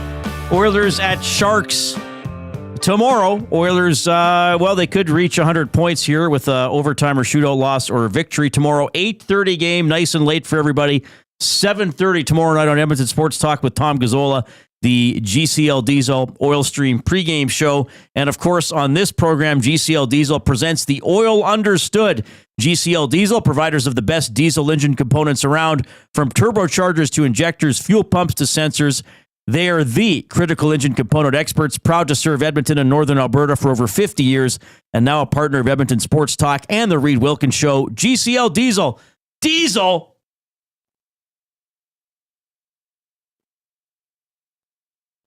Understood. All right. To help us understand some things involving the Edmonton Oilers and in the hockey world, from 2 guys and a goalie, from the aforementioned Oil Stream pre- and post-game shows with Tom Gazzola, it is Matt Kassian checking in. Matt, how are you doing? I'm doing good, guys. I'm doing good. Got a fresh little trim today. Trying to keep up with Tommy in the hair game. Just trying to look and feel my best, fellas. Trying to look and feel my best. Well, I can't speak for how you feel, but you often look incredible. So thank you for joining us. I know it's a busy day for you. I know you were on 2 guys earlier, but I thought we got to get Cass on to talk about this, some of this stuff. Before we dive into some of the Nurse stuff and things from last night's game, and later on, we're going to go over some of the results and give some of our questions that I wish would have been asked or that we wish would have been asked. But the NHL Players Association did this player poll and put out the results. Did you have to answer these questions when you played, and how seriously did you take the answers that you were giving? I did. So everyone had to do it or could do it. It was optional. Most people did it. And I took it seriously. Like, I didn't want to treat it like a joke. When I look back at it, though, I'm like, boy, I wish I would have treated it like a joke. That would have been so much more fun to have. And I still wonder if some of that, like if they kind of scrub some of the survey, the bottom end, like if they are like, oh, that guy's just not taking it seriously, so they just kind of throw him out a little bit. I wonder if that happens, because if you look at it, and let's go, if we went to like the best overall forward one, Sidney Crosby got 10 votes. If we look at their percentage. And Kaprizov also got 10 votes, which I can understand the Kaprizov one, but you want to tell me that 10 people said that Sidney Crosby is still the best overall forward in the NHL currently? Like, maybe. And you want to tell me that someone just didn't like put in something completely random, like, I don't know, like the janitor, right? Like Matthias Janmark. Like, someone had to vote for Matthias. You got to tell me someone voted for Matthias Janmark for sure, just to be that guy. So I can't even recall who I voted for back then, but I personally took it seriously. I think most guys kind of do, like they kind of want to do it, but also important to remember, some guys have an axe to grind, right? Like some guys might not like Connor. Some guys might not like Kucherov. Maybe Kucherov sent something mean. Maybe Connor burned him once or twice and they're like, I'm not voting for that guy. I don't want to see him get the props. I don't want to see that guy get all kinds of accolades, so I'm not voting for him. So there's a little bit of, I don't know if you want to call it gamesmanship, but people trying to stick it to other people as well that they're trying to do. Yeah. Okay. Well, we're going to have some fun later because Koob had a great idea. We'll look at some of the results, but also questions that we wished would have been asked because they're all very positive, the best. So we'll have some other ideas for things they could have asked. You played in the NHL. You had to play a certain style of game. What was Darnell Nurse thinking? What goes through your mind in that split second? Oh boy, that's a good question. I mean, you're just acting out of frustration, right? Like, and I don't think Darnell Nurse was like, I'm going to take this guy out for the playoff series. I don't think that was his intention. I don't think he was trying to hurt him as far as like, yeah, I'm going to do some lasting damage to Byfield. I think he's more like, yeah, we're going to give him a shot here, make him remember it. It'd be hard to play against and kind of try to build on something to, I don't know, frustrate everyone and make it hard for them when they play against us in the playoff series. But it just wasn't well thought out, guys, was it? Like, your referee right there, you already kind of buried the guy in the ice once, and then you put your stick on the back of his head. Like, did you expect not to get a major in that situation? I mean, it's him having an emotional response in a game where they were losing and losing badly. Covers it up as we go through. We got the sound coming through. I don't know if everyone else can hear the sound, but you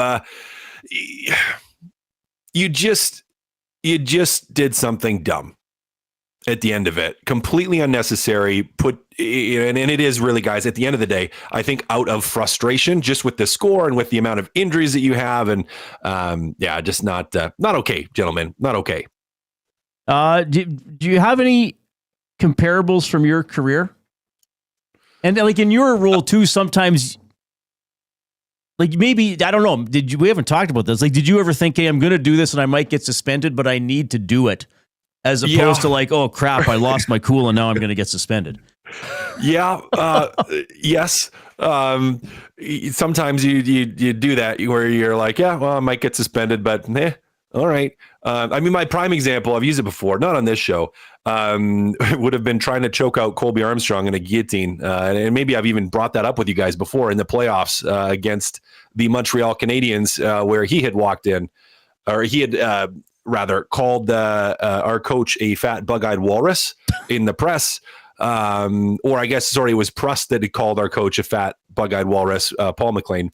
And Paul had called me into his office like, hey, if you get a chance to deal with them. Don't do something stupid that's going to, cost us a game. But if you get a chance, do something. If you can, cleanly, I believe he said, kind of with a wink, wink, nudge, nudge. And I had an opportunity. So I knew fully, I was like, well, if I get this, because I couldn't fight him because we fell down, we're in a dog pile, everyone on top of us. And so I knew, I'm like, if we get up and I am successful with my guillotine chokehold, I'm probably going to get suspended, because probably not a good look. Yeah, you put this guy in a chokehold, then he's passed out on the ice. That one I was fully aware of, and from a playoff standpoint, fully willing to accept the responsibility of whatever consequence may happen for that one. Pro career was a little bit different. I didn't take as many. I had a good one in junior where I two-handed a goalie that I didn't like, skating through the crease. Like, he was faced the other way and I skated through and two-handed him.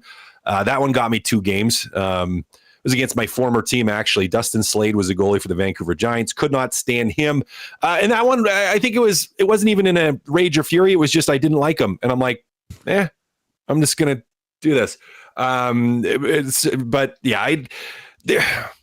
Guys knew that sometimes. And you kind of know whether it's, and even it might be horrible to say it, but even for like dirty hits or hits from behind, where you're like inside of a game, you might have to try to hit someone from behind. You're like, I might have to bury a guy here. Maybe I've been trying to pick a fight. We haven't been playing well and something needs to happen. So I'm going to see if I can take a dirty run at somebody. That stuff does happen, but more often than not, I would say for a situation like Nurse and for guys in the NHL, the game has changed, and typically it's just acting emotionally, right? You're sucked into the moment and you do something you shouldn't do. And I think that's what happened with Darnell Nurse. Cass, first off, tip-top cut there. You're looking sharp. You're looking really good. I like it. Thanks, buddy. I wish I had enough up here to do that sort of a quaff I simply don't. I digress. 21 total penalties last night. Do you think this was, I don't know if predetermined or preemptive or was this, do you think there's any suggestion that this was the referees setting the tone for the first round of the playoff series between the Kings and the Oilers? I think they were aware that Edmonton wasn't going to have their full lineup, and they were aware that the game could swing, and LA was playing with their full lineup, that the game could swing a direction very quickly. And that direction could be Kings dominate and Edmonton folds and doesn't really do anything, or it could be Kings dominate and Edmonton responds by just trying to run everybody. And like, well, we're not going to win this game, so we got to do something. Right. And if we're going to do something, we might as well lay a licking on them, try to make them banged up, try to hit somebody, try to make them a little bit scared out there. Like, we got to do something as a team. If we're not going to win on the scoreboard and on the points, we got to win the physical battle. And I think that's more where you saw the game start to swing that way a little bit. And I think the refs were just trying to get in front of that to keep control of the game. Now, sometimes, and our friend Joaquin Gage pointed this out earlier, sometimes when referees try to do that, it actually makes it worse. Right? Because then they're trying to pick and choose and trying to pull, and then it just ends up frustrating guys even more. And then you get more frustration, and then it just spirals out of control a little bit. And I really feel it started to do that. Now, after the major, the game did calm down largely after that. Like it kind of, it tempered it a little bit, which sometimes happens after someone takes a penalty like that. But more than anything, I think it was the refs trying to get in front of it, not for the series in actuality. I don't think we're going to see that many calls, that type of calls, that frequent in the playoffs, in the series, but they wanted to keep it under wraps because the potential was there for it to blow up in a game that ultimately, most likely was going to mean nothing for both teams. I'll put it to you simply here, about heading into this first round matchup with LA. Are enough people talking about Darcy Kemper? I mean, look at the 2.02 goals against average. He's tied with Hellebuck for that. 922 save percentage. He's third in the league. I mean, he's fifth in the league in wins.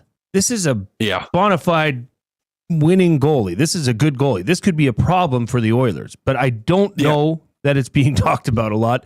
Maybe it's because the Oilers have, call it goaltender issues of their own. I don't know.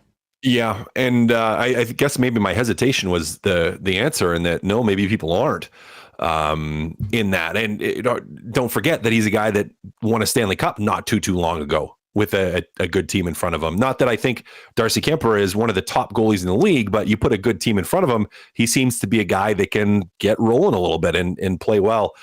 I think, for me, and it's the maybe a lack of focus on him is just because we're so focused, and rightfully so in so many ways, on the Edmonton Oilers and their injuries. And we're so focused on the Edmonton Oilers and their inability to defend off the rush, where it's like we, even with a Hellebuck or with a Kemper or with whoever, it's like we trust Connor McDavid and Leon Draisaitl to hopefully be able to sort that out offensively. We think the offense will hopefully be there. And we trust that more than we trust the Edmonton Oilers having their defense there and the structure to their game there, which, especially with injuries and the injuries on the back end right now, maybe give us a little bit more cause for concern. So I think that's a great question, though, because we haven't talked about him that much heading into the series so far. But maybe that'll shift, and we'll start speaking about it more when we talk about individual matchups and that sort of thing, because you are right, Jay. He's been really, really good this year. Before we let you go, Cass, and I played a clip earlier, and I'll probably replay that one and play another one coming up here. But McDavid spoke today and basically said he's actually sounded a little bit defiant. And as you know, he's made a name in his decade in Oilers colors for not sounding too emotional in media scrums or giving too much information. But he basically said, I'm just tired of this walking wounded dialogue around the Oilers, and that we're some feeble team that's going to get, I'm paraphrasing, that's going to get steamrolled in the first round. I kind of liked hearing it. And like this is what's fascinating to me, is because when the old saying, like, I wonder which team is going to show up. For the Oilers, we can literally say that because it's also, it's not an attitude question. It's also a personnel question. What Oilers team is going to show up in the first round. But I kind of liked hearing that from McDavid today. Yeah, and I think he says what you want your captain to say, right? Like he says what you want your captain to say. Like, yeah, we're gonna. I mean, did we really think he was gonna say like, oh yeah, we're all banged up and we're not gonna win, guys? Sorry, don't buy playoff tickets. Like, we're losing 4 straight here. Like, he's not gonna come out and say that. He's going to come out and be like, yeah, I'm tired of this narrative. We're going to be fine. We're fine. We're good. We're fine. We're good. Right. And players that are going to hear that and they're going to talk about it. And, other media members are going to ask other teammates about it. And it's important to send that message and to communicate that with your team. The reality, though, I think is different than what he said. I mean, I think it's completely reasonable to ask all those, well, are they the walking wounded questions? You had 9 regulars not dressed. Matthias Ekholm is going to miss the entirety of the first series. Yes, Darnell Nurse could come back, and I know you felt great coming back, Connor, and yes, you've played great coming back. We don't know how Leon's going to play coming back in. We don't know what's wrong with Jaime. I mean, we don't know what these injuries are, so it's perfectly fine for the walking wounded narrative because they have been the walking wounded recently. That being said, I do love the defiance. I love that there's a little bit more emotion to it, and hopefully the players buy into that. I mean, you have to, heading into a playoff series, you have to believe that you have a chance to win. You have to believe that you are going to win. Like, that belief component is so important. And if he's bringing that and that attitude, I mean, it's because he wants to believe, or he does believe that they can and will win the series. And he's just trying to have that spill over to his teammates as well, which is a good thing. We want to see that. Cass, I appreciate you hopping on, man. We love having you on the show. You're such a great colleague here at Edmonton Sports Talk. Game tomorrow, hopefully mini playoff games, but at least 4. Yeah, at least 4. At least 4. We got a couple to go, so it'll be fun. Yeah, you'll see you soon, buddy. Thank you, guys. Matt Kassian checking in from Two Guys and a Goalie from the Oil Stream pre- and post-game shows with Tom Gazzola. Great thoughts from him. I loved how he broke down, because that's what we love getting, right? Like, he's been there in that Nurse situation or Nurse-esque situations. And as he said, sometimes there were just people he didn't like that he punished, or sometimes his coach told him to. That was a great story. Yeah. If you can legally nudge, nudge, wink, wink, take care of this. Don't hurt the team, but, defend my honor. Jay and I are coming to you, of course, from the Banquet Studio. Make your birthday epic at the Banquet Bar. Bowling, drinks, and a vibe you won't forget. Book your party now at thebanquetbar.com. Yeah, we'll give you some details of that NHLPA player poll, some pretty interesting stuff. We're going to give you some questions we wish they had asked, and we'll have more from what McDavid said after today's optional skate before the Oilers departed for San Jose. Here comes the Koob with the sports update.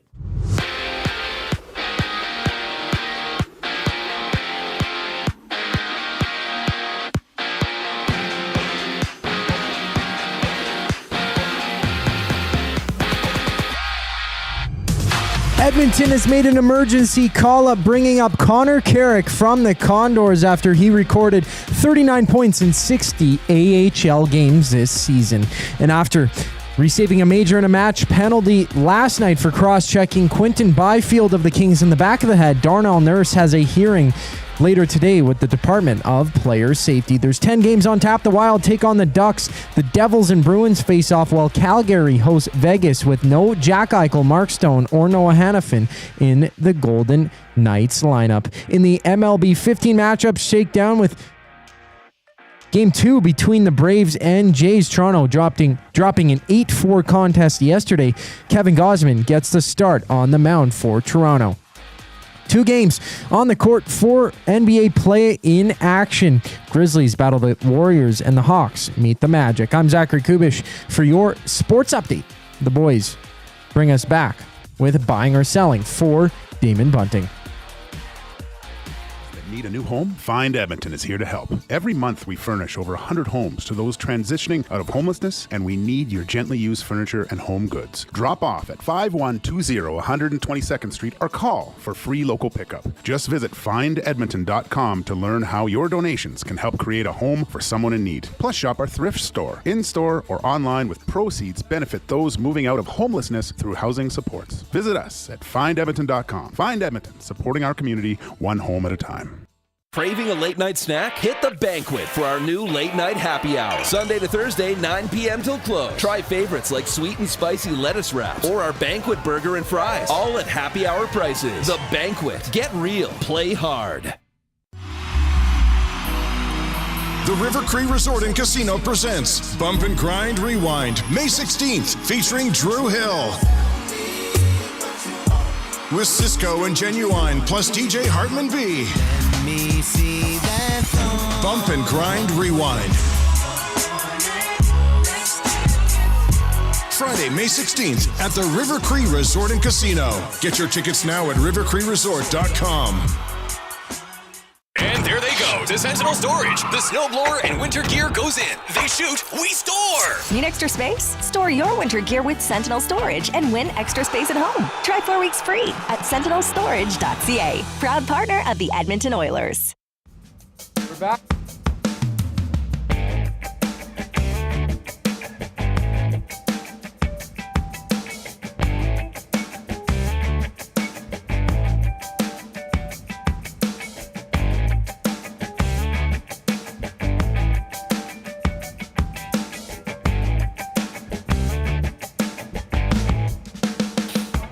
All right, hope you're having a great afternoon.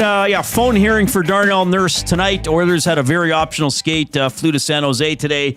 They will wrap up the regular season tomorrow against the San Jose Sharks. No playoff announcement. I mean, Sunday, maybe even Monday for Game 1 in Los Angeles. But I don't even know when the NHL is going to announce it. You can get in touch by texting the afternoon inbox presented by River Cree Resort and Casino, 780-218-9999. River Cree Resort and Casino.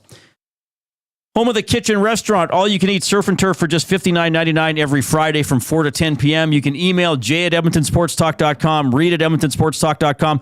Got a limerick from Bronco Nick. Here we go. Bronco Nick dropped by earlier today.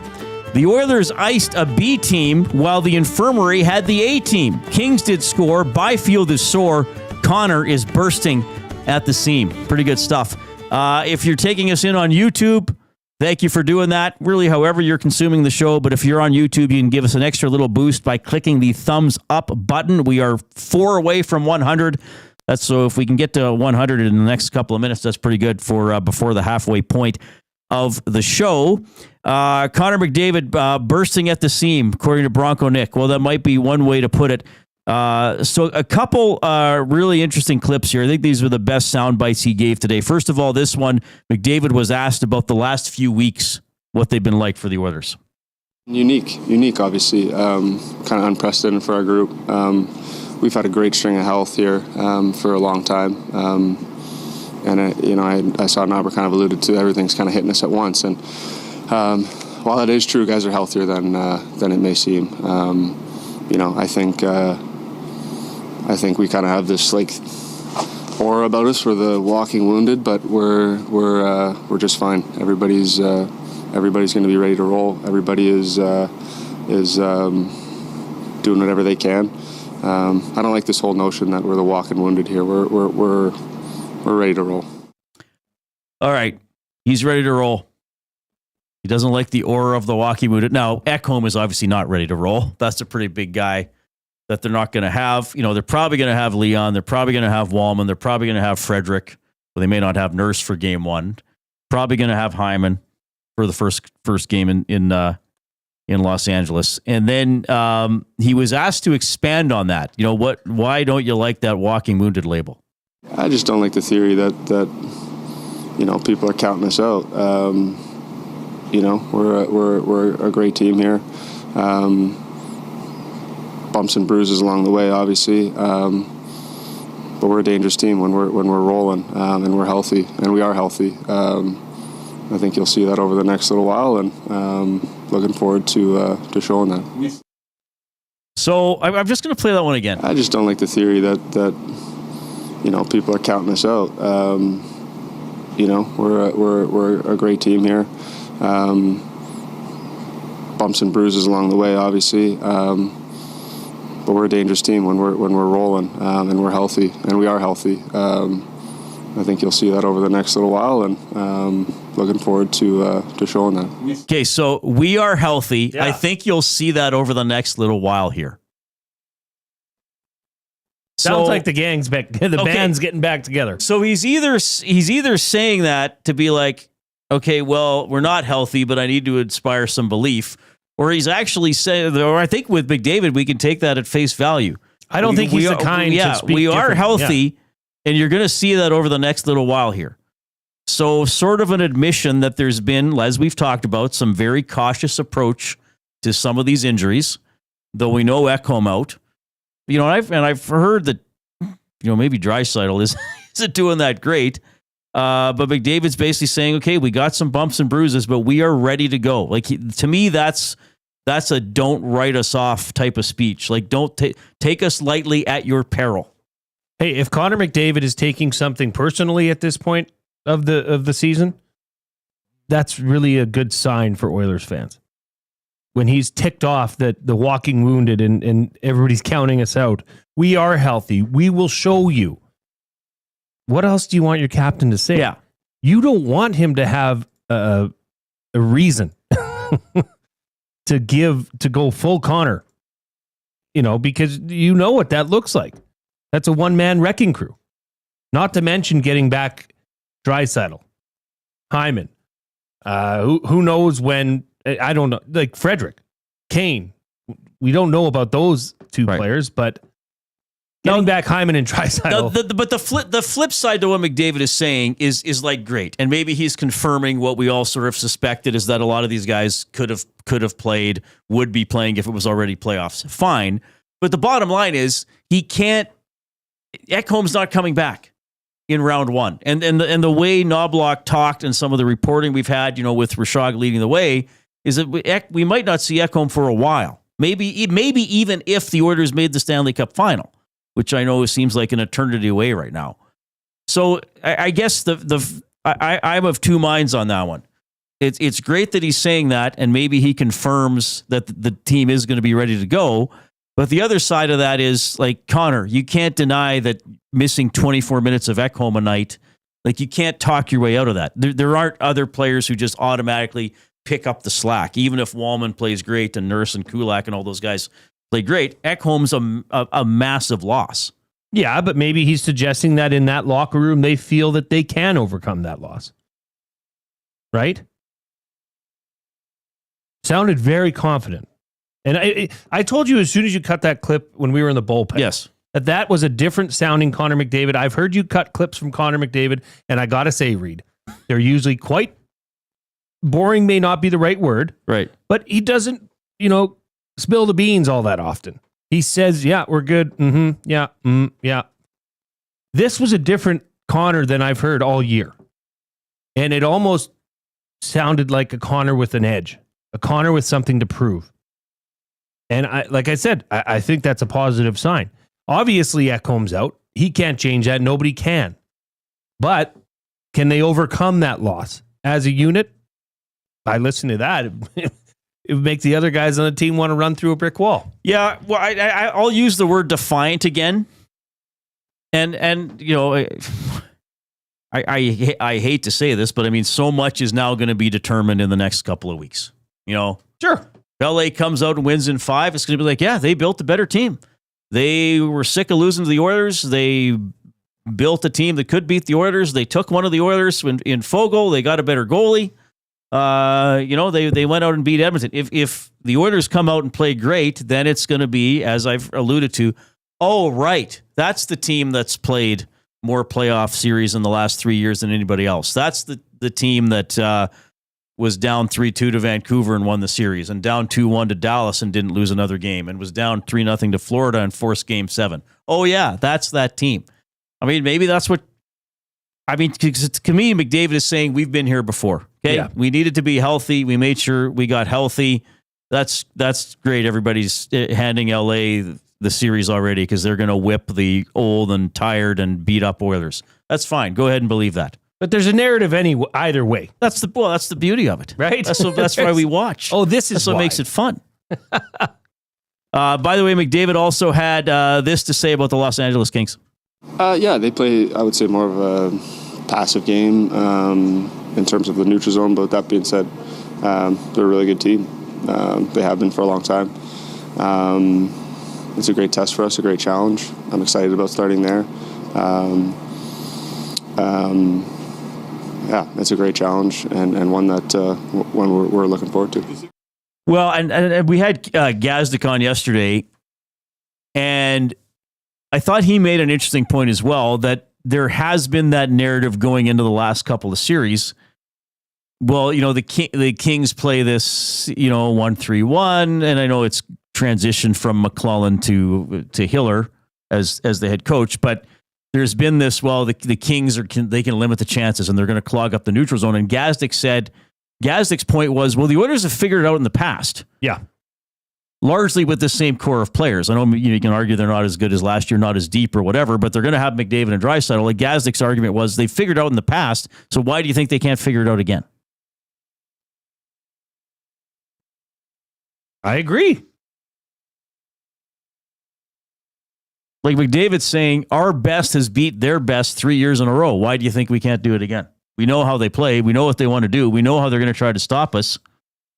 But do they have their best? 'Tis the question. Right. And Kemper, the Kings had good goaltending from Korpisalo. So they had Quick in the first series. They didn't have Doughty 3 years ago. They had Korpisalo in the second series, who the Oilers ultimately figured out as that series went on. And then last year they had Talbot and then Riddick, which would, to me, be the weakest goaltending they had out of the three series. Now, this year they have Kemper, which is maybe the best, given where Quick's had the best career. He was a little later in his career in that series, so I know he's still going strong as a backup. So I find this.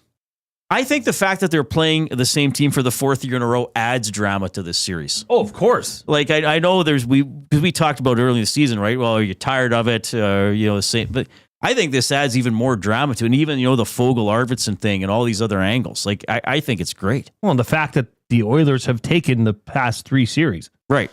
That makes it very much so dramatic.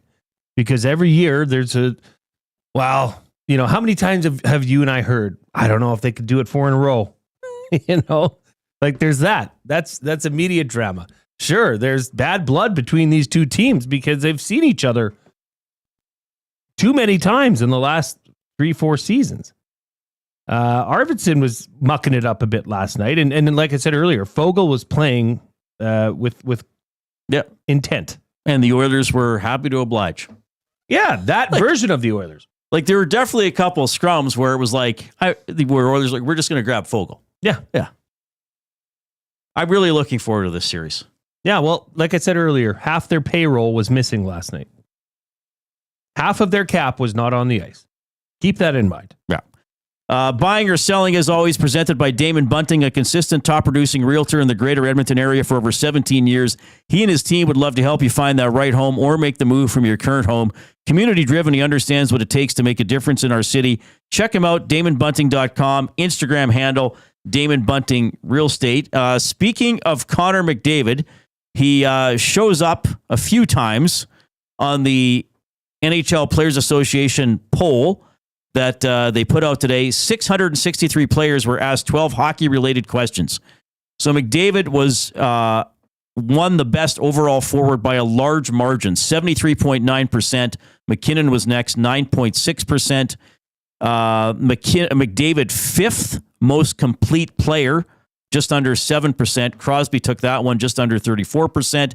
Best playmaker, McDavid was second to Kucherov. Kucherov, 48%, McDavid at 20%.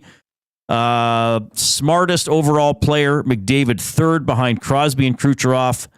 Best overall skater, McDavid 66.5%. McCarr was next, 11.5%. So McDavid showing up a lot in this player poll. Draisaitl got a mention as best playmaker. He was third behind McDavid and Kucherov. So no surprise to see him there. And Edmonton was also mentioned. Which arena has the best ice? Bell Center in Montreal, 45%. Rogers Place, Edmonton, just under 15% was second. And Winnipeg, just under 11%, was third. Minnesota and Vegas rounding out the top five. But they were both, distant. Other places, other arenas got votes as well. So when we get back, we're going to buy or sell for Damon Bunting. And credit to Zach Kubusch for having this idea.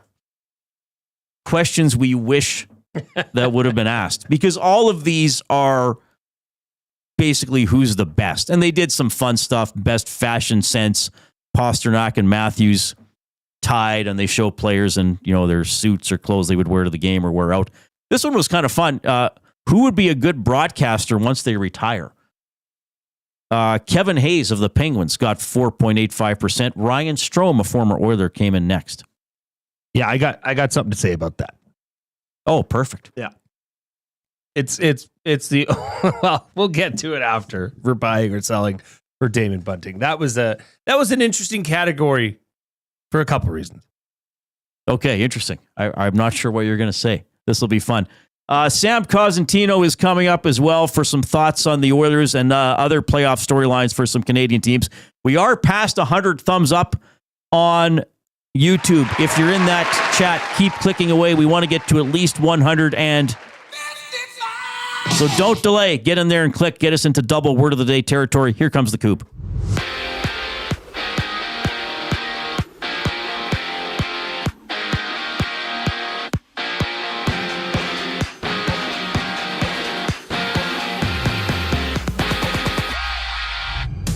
Edmonton has recalled Connor Carrick from the Condors on an emergency basis, with Carrick seeing his last NHL game in 2023 as a part of the Bruins. Meanwhile, the NHL Department of Player Safety is meeting with Darnell Nurse over the phone later today to discuss the cross-check he gave to LA's Quinton Byfield last night, which resulted in a match penalty and a game misconduct for Nurse. The battle for playoff spots continues. The Blue Jackets meet the Flyers. Minnesota hosts Anaheim. The Blues and Hockey Club face off, while the Golden Knights and Flames go toe-to-toe on a 10-game NHL slate. WHL playoff action has 2 games.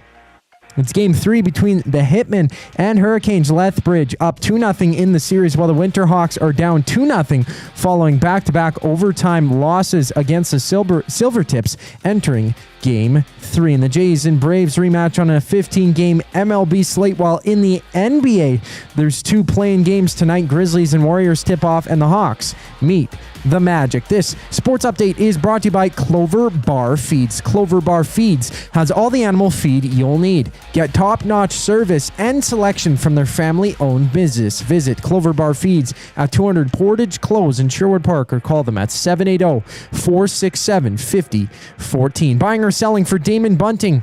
Discussing the NHLPA player polls comes on the other side of the break. I'm Zachary Kubusch, and you're up to date. Get your fix every single game with the GCL Diesel Oil Stream pregame and postgame shows with Tom Gazzola and Hernan Salas. Whether it's breaking down the starting lineup, predicting key matchups, or diving deep into the game's biggest moments, Tom and Hernan are here to give you the best insight and analysis in the city. After the final horn, get the breakdown of every key moment, performance, and player reactions. It's your one-stop shop for all things game day. Catch the GCL Diesel Oil Stream pregame and postgame shows with Tom Gazzola and Hernan Salas, only on Edmonton Sports Talk, your clear choice for Edmonton sports. You've always known GCL Diesel as the experts in diesel fuel systems, but did you know that GCL is also your source for turbochargers and turbo repair? As a turbo supplier for Garrett, Borg Warner, and Holset, GCL can provide genuine original equipment turbos at wholesale prices. Whether it's diesel, gas, natural gas, or performance, we can provide you with the turbo or custom repair you require. Turbo questions? We've got turbo answers. Visit us in the West End or online at GCLDiesel.com. GCL Diesel, turbochargers, understood. Downsizing, upsizing, or staging your home to sell? Sentinel Storage is Edmonton's team for affordable storage solutions. Try 4 weeks free. Details at sentinelstorage.ca. Sentinel Storage, proud partner of the Edmonton Oilers. Since 1952, William Huff has been the heartbeat of Edmonton's advertising world. From humble beginnings to a citywide powerhouse, we've been the go-to for signage from print to design and installation. Partnering with Edmonton's top sports franchises and major events, we've helped shape the city's global reputation. Our secret? Unmatched customer service, decades of experience, and a passion for excellence we call the William Huff Advantage. Visit us online at williamhuff.com.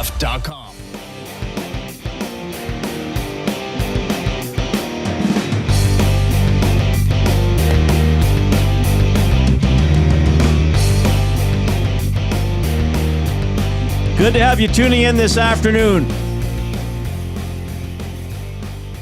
Darnell Nurse phone hearing tonight for the cross-check on Quinton Byfield from last night's game against the Kings. Oilers and Kings once again set to meet in the first round. It'll start in Los Angeles this time on Sunday or Monday. We don't have a schedule yet. Eventually there's promos running on TV that the playoffs start Saturday, which means there could only be one game Saturday.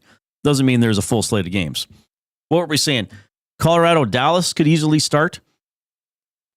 Yeah. Jets against whoever they play could, if it's not the Flames, could easily start on Saturday. So we'll see. It'll be fun to get the playoffs going. I don't know why. More than ever, more than other years, I just feel like let's get the postseason going. I don't know. Maybe it's just because these last 3 weeks for the Oilers have been so strange. I don't know. Just let's get going. Let's have the games really mean a lot. The River Cree inbox 780-218-9999. There's been lots of discussion going on there. This one comes in from Pinto Creek, and it's interesting because he says he or she, I'm not sure what gender Pinto Creek is. Do Creeks? Nah, never mind. No idea. Nobody knew Broberg was going to have a great playoffs. What about Emberson? We don't know till we play. I mean, you don't know either. Nobody knows. But true. But is there the possibility of a gamer, rising through these playoffs? Well, you may find out more about a player's competitiveness, I suppose. Sure. It's hard to compare because Emberson's likely going to be in from the start of the playoffs. Broberg didn't start playing until the third round, and then did play quite well for sure. Very well. But as we've talked about, there's a chance for Arvidsson and Jeff Skinner to totally rewrite how their seasons have gone. Yeah, you never know who's going to step up. Andrew, the accountant, says, "Hey, Reid, has Draisaitl been skating at all since he got re-injured? Haven't seen anything on him, whereas McDavid has played and Kane has been on the ice." I know, McDavid, Draisaitl has been on the ice. I don't attend as many practices or skates as I used to, but Tom's often there, and I know talking to other media, Draisaitl has been on the ice. So we'll see. Oh, does Winnipeg have a concert Saturday, Matt? Okay, sorry about that. I didn't realize that. Is that Saturday there's a concert in Winnipeg? I think that's what he's saying. Clarify that in the nasty chat, please. I know next Saturday, so not this Saturday, but the following in Edmonton, isn't Bush here? Is it Bush or Bush X? I think it's Bush. Saturday the 26th. So that means if they start Sunday in LA, they could not go every second day. Because they couldn't go Saturday, Tuesday, or they couldn't go Sunday, Tuesday, Thursday, Saturday. So you'd call. Cypress Hill is here Thursday, May 1st. I don't think that would be who knows. Potential game 6 maybe could be affected. Yeah, it's always fun. Just give it away, man. 780-218-9999 is the River Cree Resort and Casino inbox. River Cree Resort and Casino, home of the kitchen restaurant, all-you-can-eat prime rib buffet for just $49.99 every Sunday. That is from 4 to 10 p.m. So we're talking about this NHLPA player poll. Koob, what do you think? Well, I think they asked a lot of great questions. Of course, they asked 12 questions to a bunch of NHLers, but there's some questions that they really missed out on. They asked who the smartest player out on the ice was. Why didn't they ask who the dumbest player is? No, I'm just kidding. But no, you're not. No, you're not. No, you're not. That's a great question. No, it is. I mean, who, you gotta in your single opinion, people out. is the dumbest? Who's the dumbest? Who's player the biggest in the NHL? sack of pucks on the ice? It's anonymous. Yeah. Who cares? Sure, if I guess it's a true poll. But it might hurt somebody's feelings, though, Who right? cares? I don't know. And He's in the NHL making $1 million.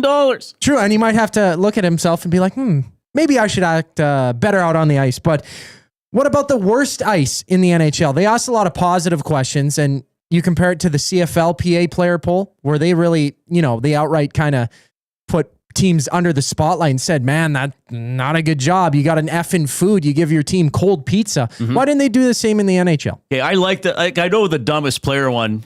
You're right. It might cross the line a little bit, though. It would be interesting to get the answers. But I think that's a good question. They asked which arena has the best ice in the NHL.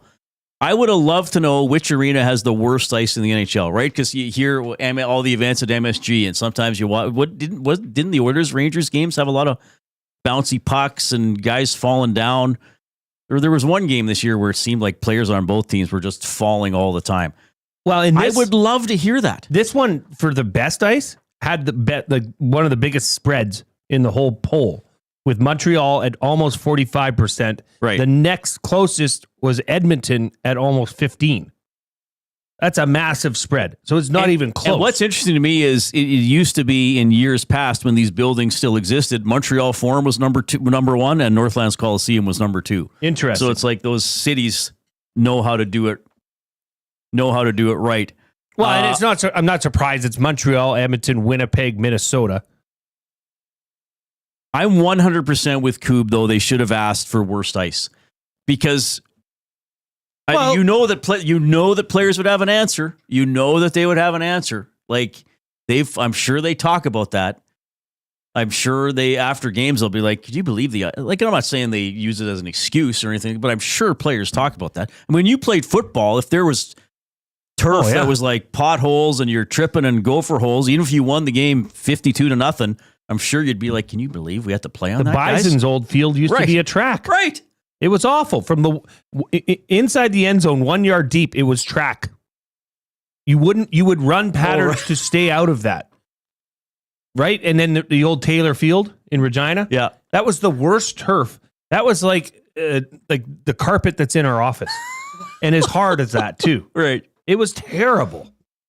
So yeah, you would, but maybe there's a ranking system, kind of like how the CFLPA did it with the letter grade for those questions. Right. Rank, you can have 20 AAAs if you want, but rank them. Or how about another one where, outside, I guess, best off day location. Like, where would you want to be? What city has the best kind of off day? Best when you're road there, trip right? city. Exactly. Yeah. Probably Chicago would be up there. Yeah, I think Chicago, Montreal, and Nashville would now lead those categories, with probably New York and Vegas being up there.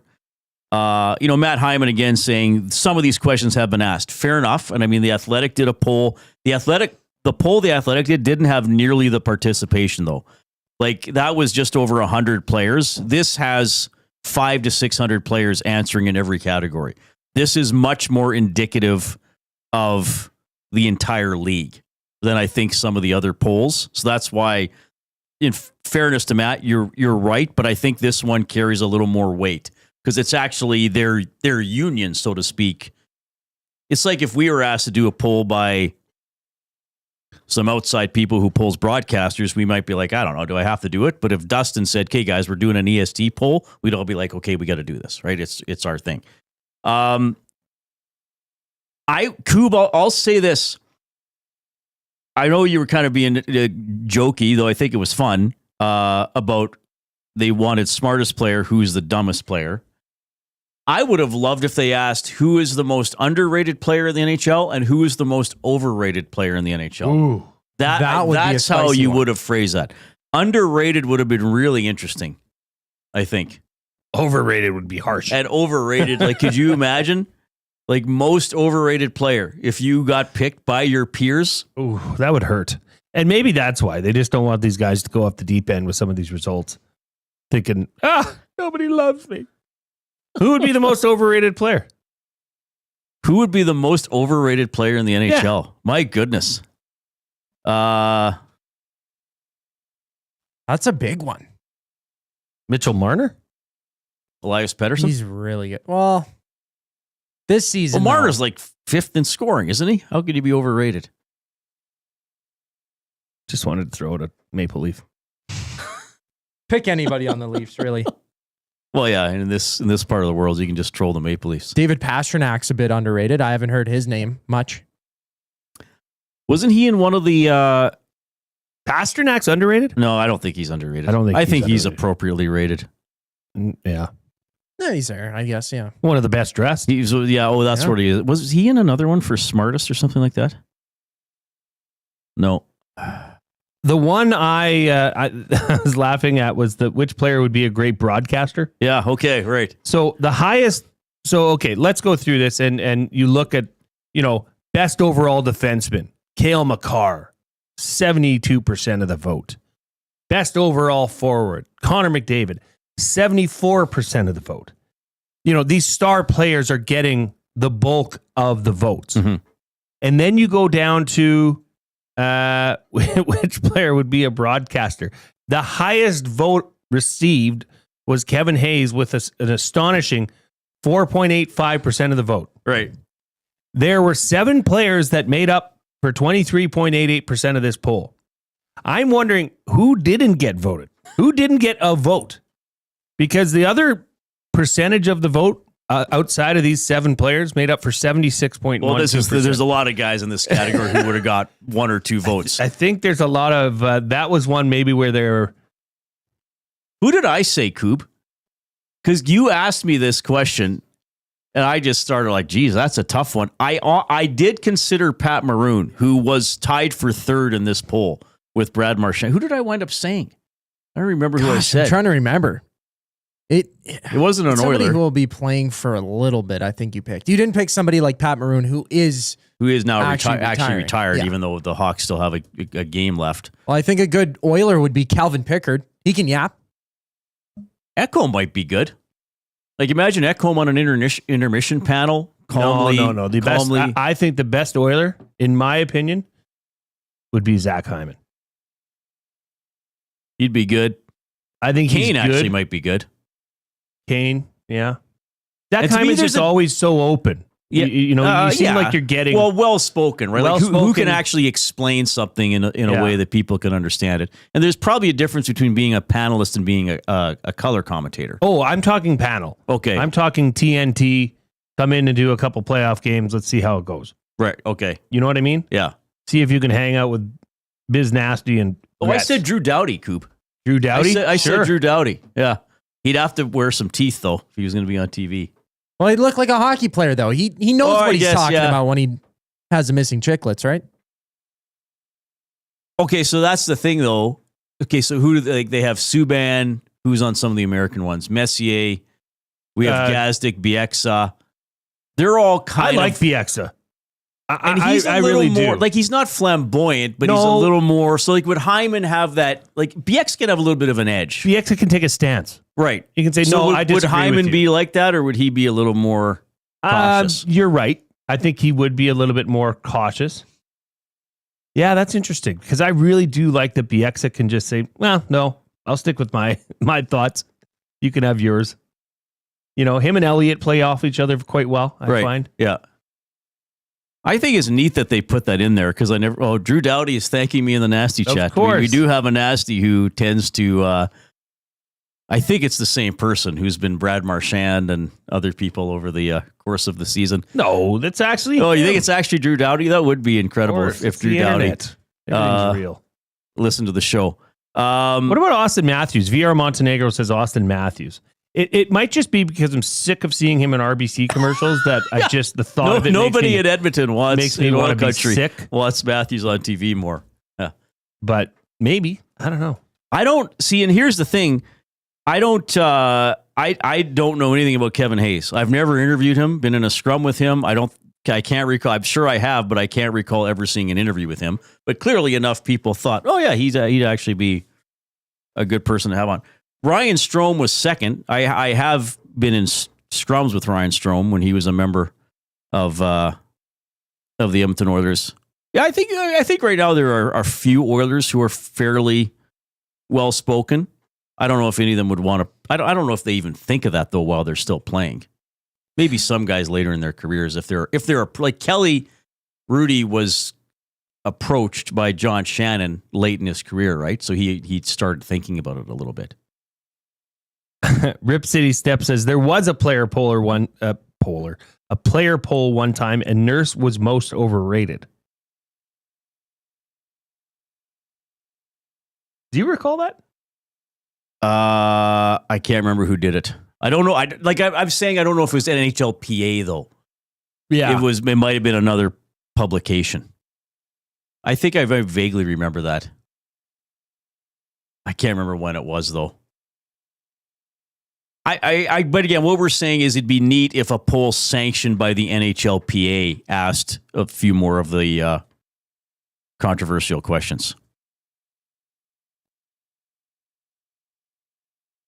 How about the best member of a broadcast, like your favorite play-by-play voice that you hear around the league?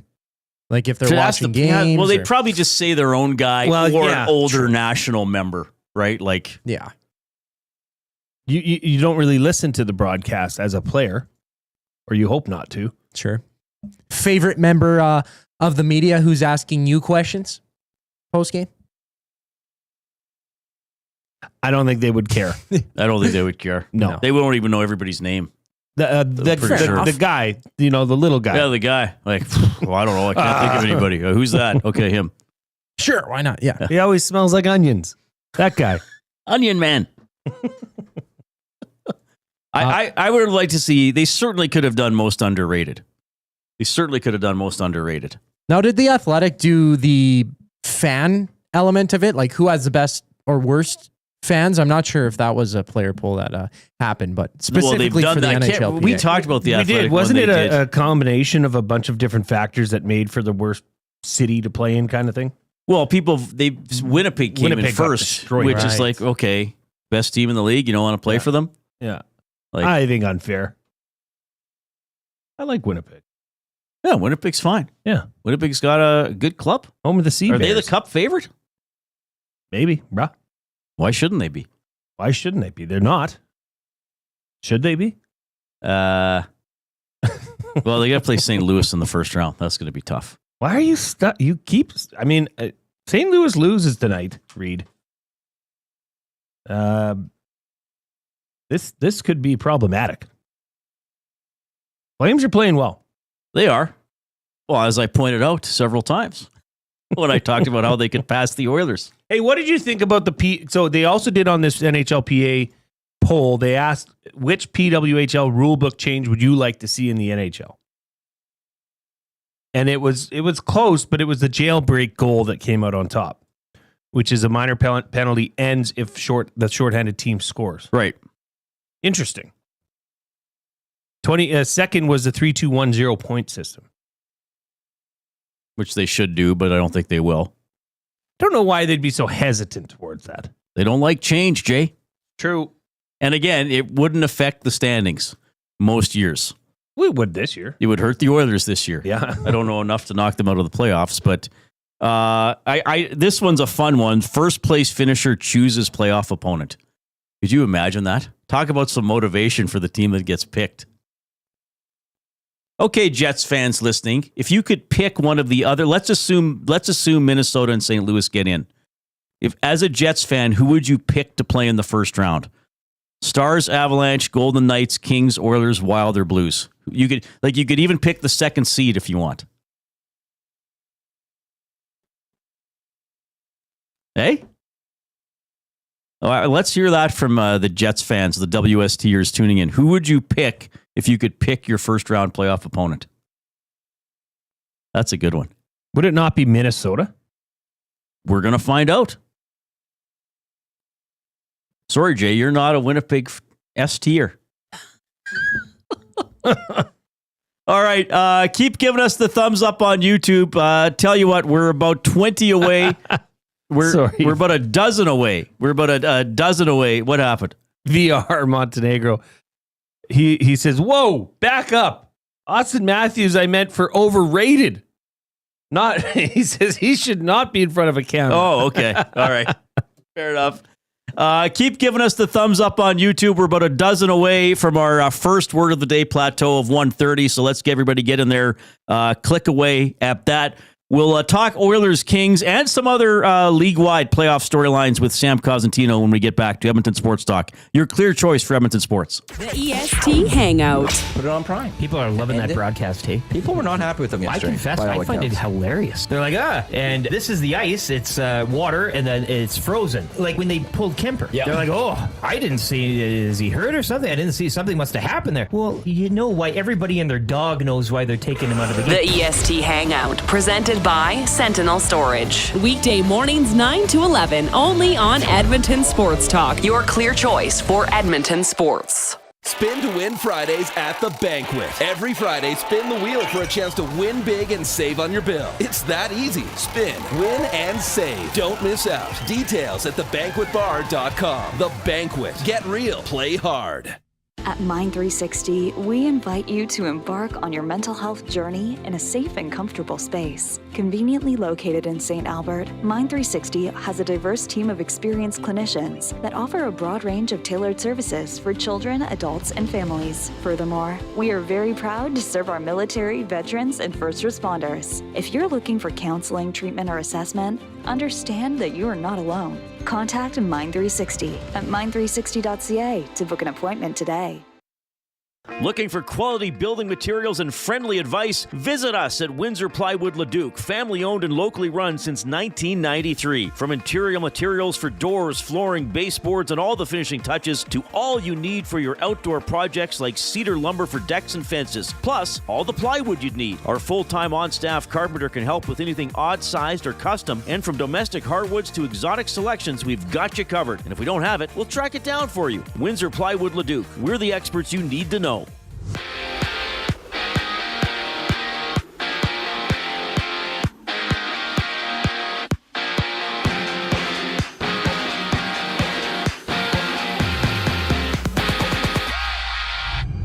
Defenseman Connor Carrick has been recalled from the AHL on an emergency basis for the Oilers after he recorded 39 points in 60 AHL games this season. Meanwhile, Edmonton's Darnell Nurse has a hearing over the phone with the Department of Player Safety after he cross-checks LA's Quinton Byfield last night. He took a 5-minute major and a game misconduct on the play.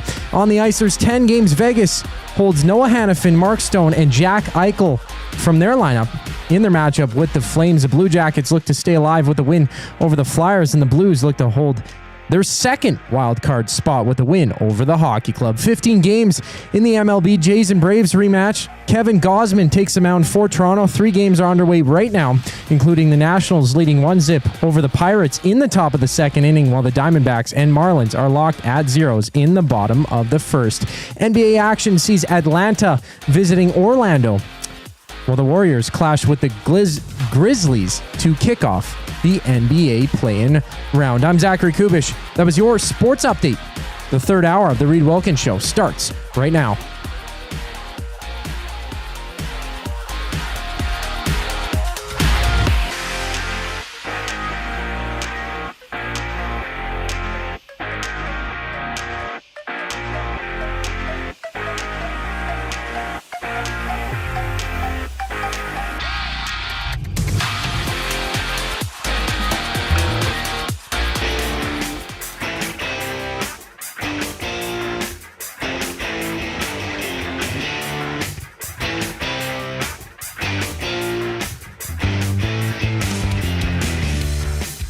My goodness, you wonderful audience members. Thanks a lot for checking out the program. Along with Jason Milne, I'm Reid Wilkins, Edmonton Sports Talk, your clear choice for Edmonton sports. Had to get in one of those. Keep giving us the thumbs up if you're taking us in on the YouTube feed. We are just shy of 130, and we want to ultimately get to 155 in the next 45 minutes.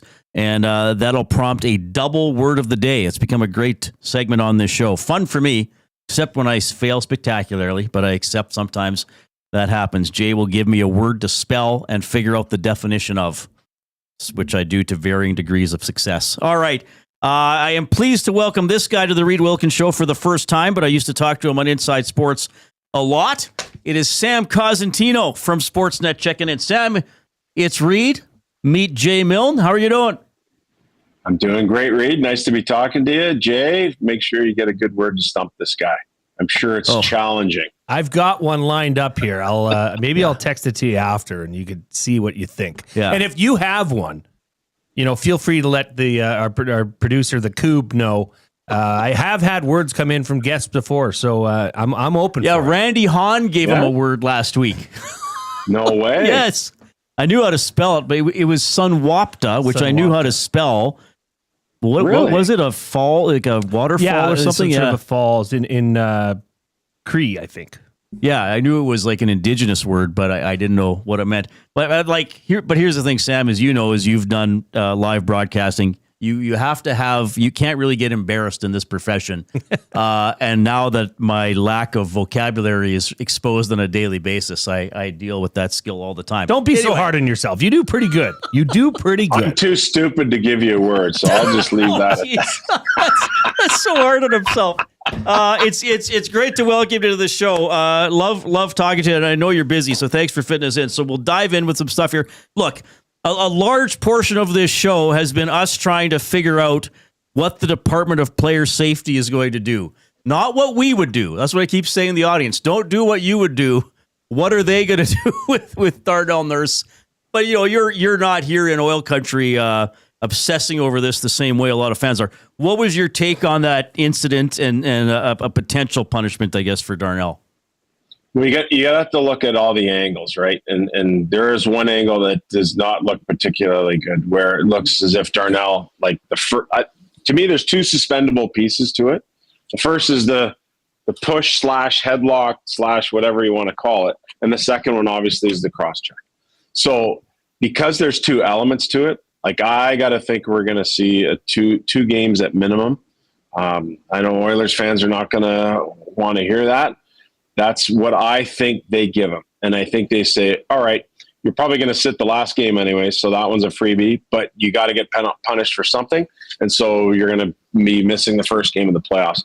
And that's going to be really challenging, opening up against the best home team in the league without your two best defensemen. That's going to be challenging. If that turns out to be the case, that's how I see it. We'll see it playing out. What do you guys think? What I think it's two. I think they think, okay, tomorrow's game is meaningless, but it is still a game. And then we got to make you sit out one playoff game. I'd be surprised if they went to 3. Yeah. Because I don't know if they would say, oh, it's half the series if it's a sweep. I don't know if they would do that. Yeah. I don't know. It was pretty nasty. Jay, what do you got on it? I wouldn't be surprised if it was 3. To be honest. Now, Reid did make the point that goes into territory where now that's 2 playoff games to start off, and that sets a precedent that you may not be able to come back from later on in the playoffs, right? Because there's going to be, Oh yeah, we're going to see stuff. Yeah, we're going to see stuff. So, and speaking of this playoff matchup, this round 1 series. If you were watching the Amazon broadcast last night, especially in the intermissions, you might think that the Kings are going to sweep the Oilers. But I want to know your thoughts, Sam, on what you think is going to happen, or how you see this matchup in the Pacific Division between the Kings and the Oilers. Well, pretty awesome matchup. To be honest with you, when I looked at last night, I thought Edmonton would try and push a little harder, knowing that home ice would have been still attainable, difficult too, but attainable. But we just did some work on that in our show, and I think the numbers were let's see, what am I looking at here? 4-3-1 in the regular season over the last 3 years in LA, but 6-2 in the playoffs. And so maybe the Oilers are saying, well, you know what, home ice isn't so much of a thing for us. We know we've had success in that building before. And I think the LA Kings are taking the stance that no, this year is going to be different, guys. We know what we're getting into. We're looking across and seeing a team that's probably a little more banged up than everyone wants to let on, including all of Connor's comments today in the piece I was reading from Mark Spector. So again, it's a fascinating matchup. Clearly, that was a message-sending game. And LA used its words and its score to send its message, and Edmonton tried to use its physicality to send its message. So the one thing that I've been pretty clear about all season long is that when you get there, Trent Frederick doesn't look like he's going to be available immediately, but getting Kane back adds a completely different dynamic. It adds a little bit of swagger. It adds the toughness. Is he going to be able to find his goal scoring right away? I'm not so certain of that, but he just gives a different look to this group. That home thing is really going to hurt, especially when you hear Connor and how highly he speaks of Vancouver and his play. So I look at this series. So listen, start of the year and even midway through the year, I had the Oilers winning the cup. That's in paper. It's written. You can go and watch it somewhere. I don't feel as confidently about that now with the loss of Ekholm, because I do believe he's that important a piece. But I do think this is going to be a wonderful series. It's going to be a long series. I'm still taking Edmonton, but just by a hair. Well, your preseason prediction of the Oilers winning the Cup was better than the team I predicted, because I said Nashville was going to win the Stanley Cup, and I believe they were limited. I had them winning the Central, and I have to go on and defend that, I think, in our show tomorrow night, and that is not going to be particularly fun. Yeah. Well, but you know what I'm going to say, Reid? I'm going to say, guys, I thought you were asking about the off season, not the regular season. Nice. Good spin zone. Yeah, you already figured it out. Sam Cosentino joining us. We want to touch on a couple other storylines with you, and we want to go out east for this because there's going to be some great series there. I know Montreal hasn't clinched. They missed a great opportunity to do so last night. They still have the inside track on that. Look, I don't claim to watch the Canadians a lot. You see bits and pieces or whatever. But I feel when the Canadians are playing, they're playing loose and they're playing free. And before the season, I didn't think they'd be anywhere near a playoff spot. What has led this kind of being such a fun season for the Canadians and their fans? Well, you got a lot of guys who are continuing to improve, and Slavkovsky, that first line, all would be in that category. Suzuki just continues to become a more well-rounded, more complete player, has added a little bit more offense to his game. Caulfield, I don't think he's going to get to 40, but he's going to be on the doorstep here. He's set a new career high already. Slavkovsky, you've seen the growth in his game where he came into the league and thought he had all kinds of time, and he was still playing in Liga and had his head down and got his bell rung a couple of times. He's now a more heady player. He's now a player who, I think people are going to see as he grows and continues to get stronger is going to be a real menace moving forward. I think about a team that's responded from lengthy injuries to Caden Gooley. I mean, Kirby Dach isn't even really a part of the conversation, but think about him and his addition if you were able to play down the middle of the ice. I think about a resurgent Josh Anderson, the same thing. Brendan Gallagher over 20 goals and the inspiration he's playing with. But I think their success stems from the top down, and that goes from Jeff Gorton, who's been in winning situations before. It spills on to Kent Hughes, who some people wondered if he can go from being an agent to being a GM, and he's proven that he can do that and do that very well. And then that permeates through his selection of Marty St. Louis to coach and the coaching staff that they've put together.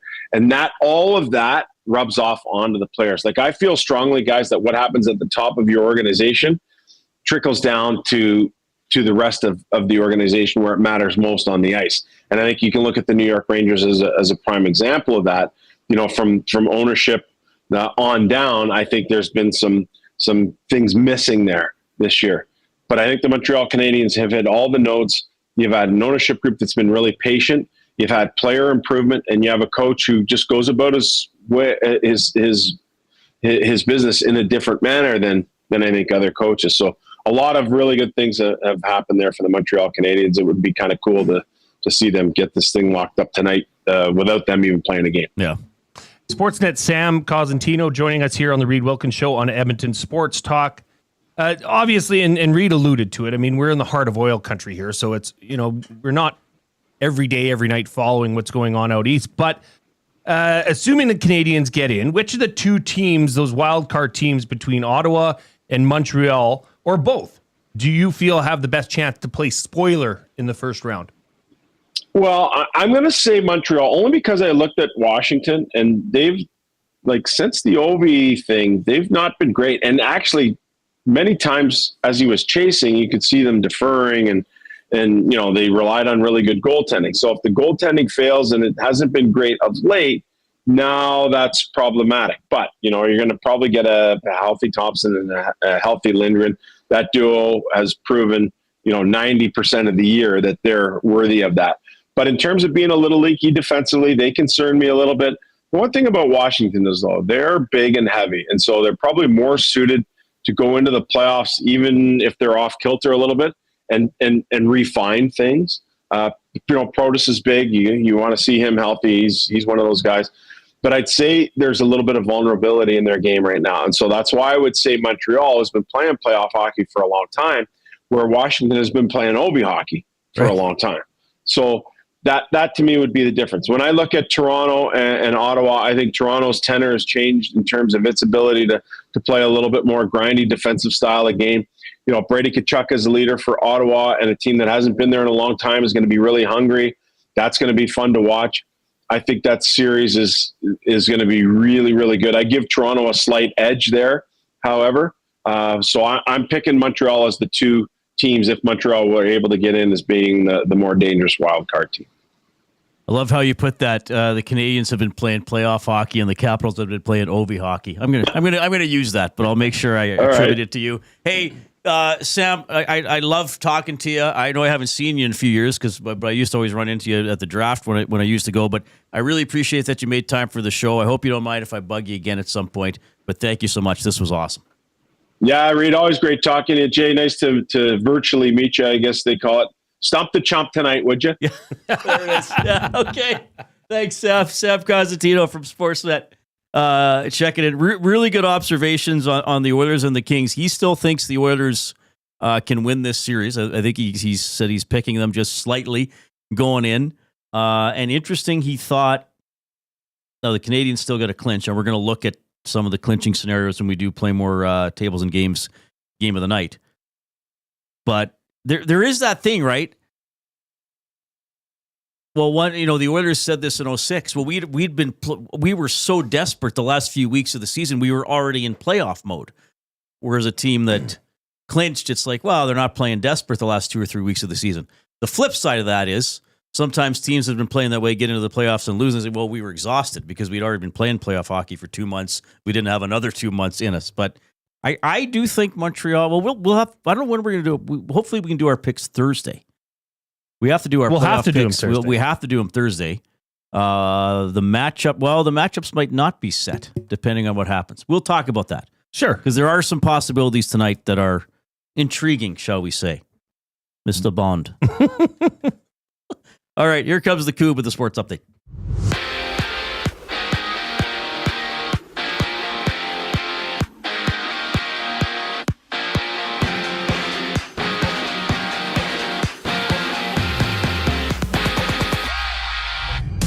The Oilers have recalled defenseman Connor Carrick from the Condors on an emergency basis, with Carrick having 39 points in 87 penalty minutes through 60 AHL games this season. And Edmonton's Darnell Nurse is set to have a hearing over the phone with the Department of Player Safety after he was kicked out of last night's game for cross-checking LA's Quinton Byfield to the back of the head. 10 games are on tap, 4 games underway. Connor Bedard and Joe Veleno have the Blackhawks up 2-0 over the Senators. Blue Jackets and Flyers are facing off. The Maple Leafs and Senators go toe-to-toe, while it's the Devils up 1-0. Timo Meier scoring to take a 1-0 lead over the Bruins. Both of those games are midway through the first. After that, the Capitals and Islanders battle wild, host the Ducks, and the Golden Knights and Flames go head-to-head. In baseball, it's the Jays and Braves rematching. Jays dropping an 8-4 match against Atlanta yesterday. Right now, there's 8 games underway. Actually, the Braves up 1-0 in the bottom of the first over Toronto. Elsewhere, we see the Phillies leading 2-0 on the Giants, and the Diamondbacks up 4-1 over the Marlins in the bottom of the second inning. And NBA play-ins kicks off today. Hawks challenge the Magic while Memphis visits Golden State. I'm Zachary Kubusch, and this sports update has been brought to you by Windsor Plywood Leduc.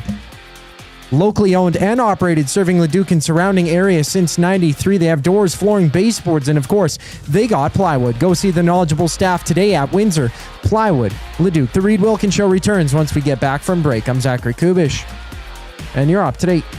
The Nielsen Show with Lieutenant Eric. Let's bring in Craig Button today. What the Edmonton Oilers should do, though, when they're sitting out their top players and they have a game like that, there should be some reward for the fans that have to go and endure that. I don't know. I'm not going to say, give them their money back, but, there should be some reward there for sitting through that game. I would also say I fully support the give you your money back thing because you were there. The Nielsen Show with Lieutenant Eric, presented by South Fort Chevrolet. Weekday mornings 6 to 9, only on Edmonton Sports Talk, your clear choice for Edmonton sports. Strike up some fun at the Banquet Bar. Bowling, drinks, and a great time with friends where the good times roll. Whether you're here to bowl or just hang out, the Banquet Bar is your go-to spot. Get real, play hard at the Banquet. Hey Edmonton, ready to take advantage of lower rates and better pricing? South Fort Chevrolet in Fort Saskatchewan has you covered. From rugged trucks to sleek SUVs. And with over 40 years in business, you can trust that you're getting the best deal on your new ride. As the proud title sponsor of the Nielsen Show, EST listeners can drive a little to save a lot with South Fort Chevrolet's transparent pricing and down-to-earth sales team. Visit us today in Fort Saskatchewan or online at southfortchev.com. The River Cree Resort and Casino presents Bump and Grind Rewind, May 16th, featuring Drew Hill. With Cisco and Genuine, plus DJ Hartman B. Bump and Grind Rewind. Friday, May 16th at the River Cree Resort and Casino. Get your tickets now at rivercreeresort.com. And there they go to Sentinel Storage. The snowblower and winter gear goes in. They shoot, we store. Need extra space? Store your winter gear with Sentinel Storage and win extra space at home. Try 4 weeks free at sentinelstorage.ca. Proud partner of the Edmonton Oilers. Must you click? Your thumb. Must you click?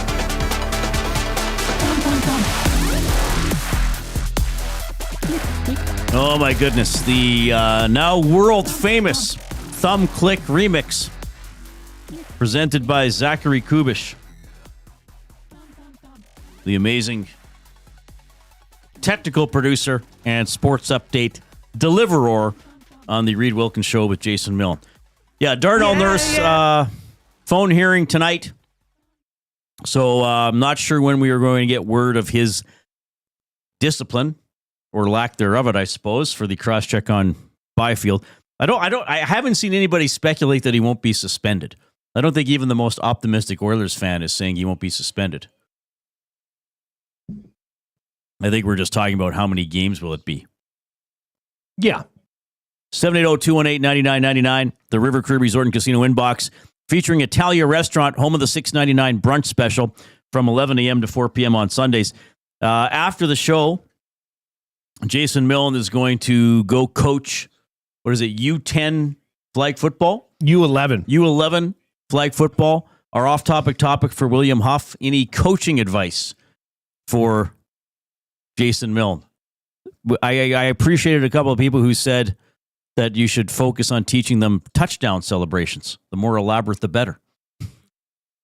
I have a feeling you wouldn't do that. No, I couldn't. Pat did say, end your practice with British Bulldog. That's fun. Do you remember? Oh, the game. I thought you meant the wrestler. No. Wasn't there a wrestler, the British Bulldog? Rest in peace. Yes. Right. There was. Was that Rowdy Piper? Mm-mm. Rowdy Piper was different than the British Bulldog. Rowdy Piper was just Rowdy Piper. Yeah, he passed away as well? Kilt guy. Yes, okay. I don't, my wrestling knowledge is quite limited, obviously. What's it? Okay, British Bulldog, is that like Red Rover? Yeah, you link arms. Oh, that's different. And you say, I don't know, there's a song you sing, and then you say, we call Benny over. And Benny's got to try run through and break the link of the arm. Oh, right. And if he doesn't, he joins your link. If he does, he takes somebody back. So it's a battle of strength. The battle of elbows. Okay. Elbow strength. Would you do that with this age group? I would. I wouldn't do it with our age group. Davy Boy Smith was the British Bulldog. That's right. Davy Boy Smith. Probably wasn't even British. So are you going to have a playbook? Maybe he was. Are you going to have a playbook or play names? Yeah. Like we've. So here, I've got a practice plan.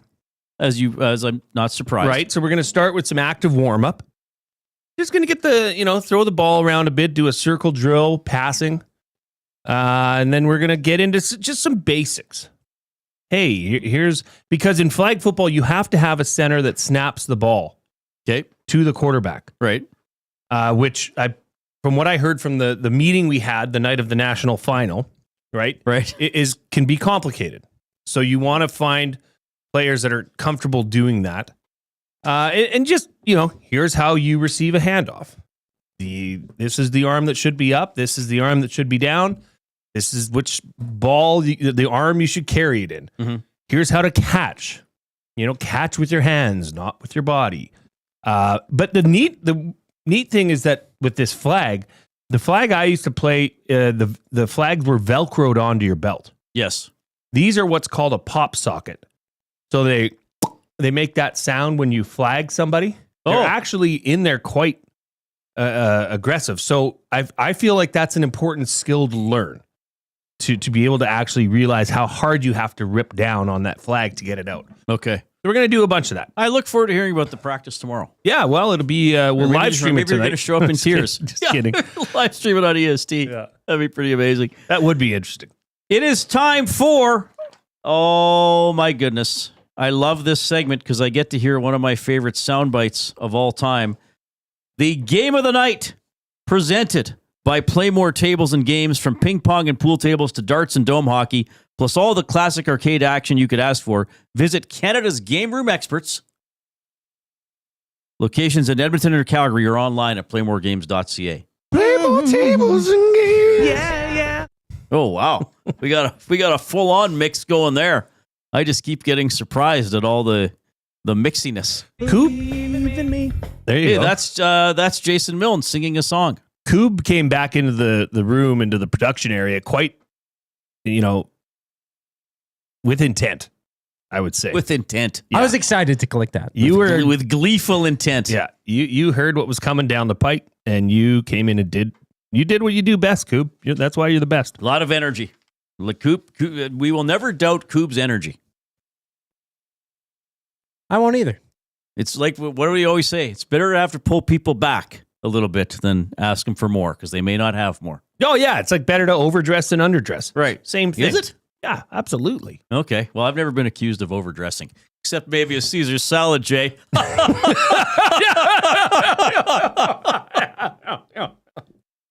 know what? If you think Koob's doing a fantastic job, hammer the thumbs up. Let's have a Koobathon run here to get to we're in word of the 155. day territory.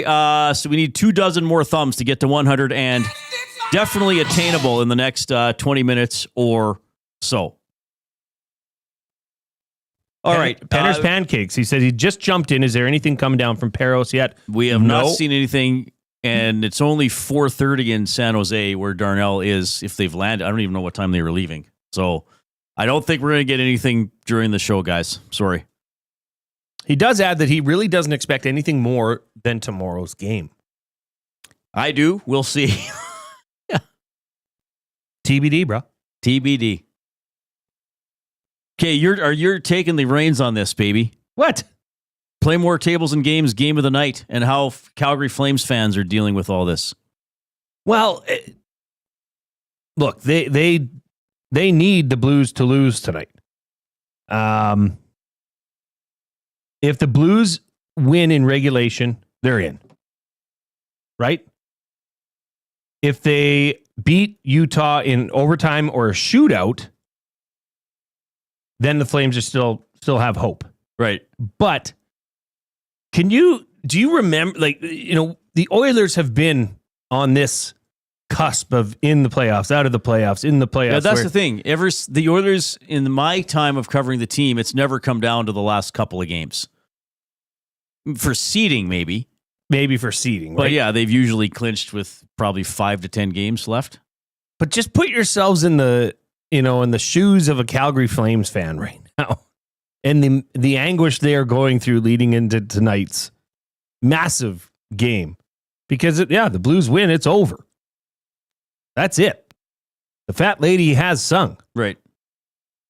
But it's just kind of an interesting thing to put yourself in that position.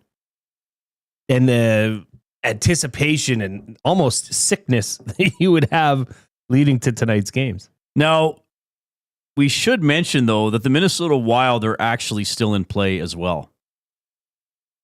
Right? Because if the Flames won out and the Wild lost, the Flames could still pass the Wild. That's the crazy thing. So this is... Okay, so for people who are interested in the Calgary Flames, at 6 o'clock Mountain, Utah at St. Louis, right? Anaheim at Minnesota, and then at 7 o'clock, Golden Knights at Flames. So the Wild clinch if they get a point, or if the Blues lose to Utah in any fashion, or if the Flames lose to the Golden Knights in any fashion. So Minnesota has the driver's seat. But if Minnesota loses to Anaheim, and as we know, Anaheim's not a freebie, then Calgary with a win also stays alive to pass Minnesota. That's the thing here, right? So this is, I mean, the Calgary's not in a great spot, but well, they don't control their own destiny. But there are things Calgary Flames fans can hope for tonight, and really 3 games they have to keep an eye on. 2 games other than their own. Well, if Minnesota and St. Louis both win, that's Calgary's done. They could beat Vegas 18-0. Doesn't matter. You know, I'm going to put that then. I'm going to take... Well, we got a triple game of the night, baby. We got a 3-headed monster. I was going to go NBA because the play-in games start tonight. Oh, my God. And you know that I love my late games, Reid. So my flag football practice ends at 7:45. I'll get home just in time to watch Memphis take on the Golden State Warriors. Now, are these 7 versus 8 or 9 versus 10? I don't even know. These are the 7-8s, and then so the loser of this would go on to play. Host the second chance game. The winner of the other game. The Page playoff. Winner of 9-10. It's kind of cool they do it that way. I like it. I think it's great.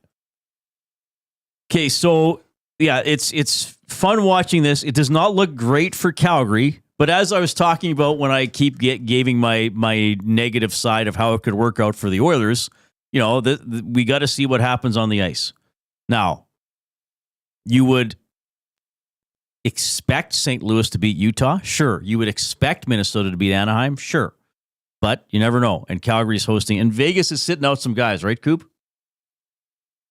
No Hannafin, Mark Stone, and Jack Eichel. Okay, so, well, some good players. LA's playing Seattle. That now doesn't really matter. I can also tell you the Maple Leafs, and they're scoreless late in the first period. The Maple Leafs clinched the Atlantic if they get a point against the Sabres, or the Lightning lose to the Panthers in any fashion. That game starts right away. Toronto, Ottawa is locked in if Toronto gets a point or Tampa Bay loses in any fashion. Then Toronto, Ottawa is locked in, and Tampa Bay, Florida is locked in. I know we've been talking a lot about Toronto, Ottawa. Again, it's not totally for sure. Montreal, Washington is locked in if the game between the Blue Jackets and the Flyers ends in any way other than a Blue Jackets regulation win. Okay? Got it. I don't expect people to be taking notes on all this, but we just want to give you some of the scenario. There's some other ones we won't give every possible thing because we're probably confusing people. But basically, let's focus on the Pacific Division team, Calgary. Best possible night for Calgary. They win, Minnesota loses, St. Louis loses. That would be amazing for the Calgary Flames. Then it gets... And by the way, this is the end of the season for Minnesota and St. Louis. They can't get any more points after tonight. If they get 0 points and Calgary gets 2, hold on a second, everybody. It's game on.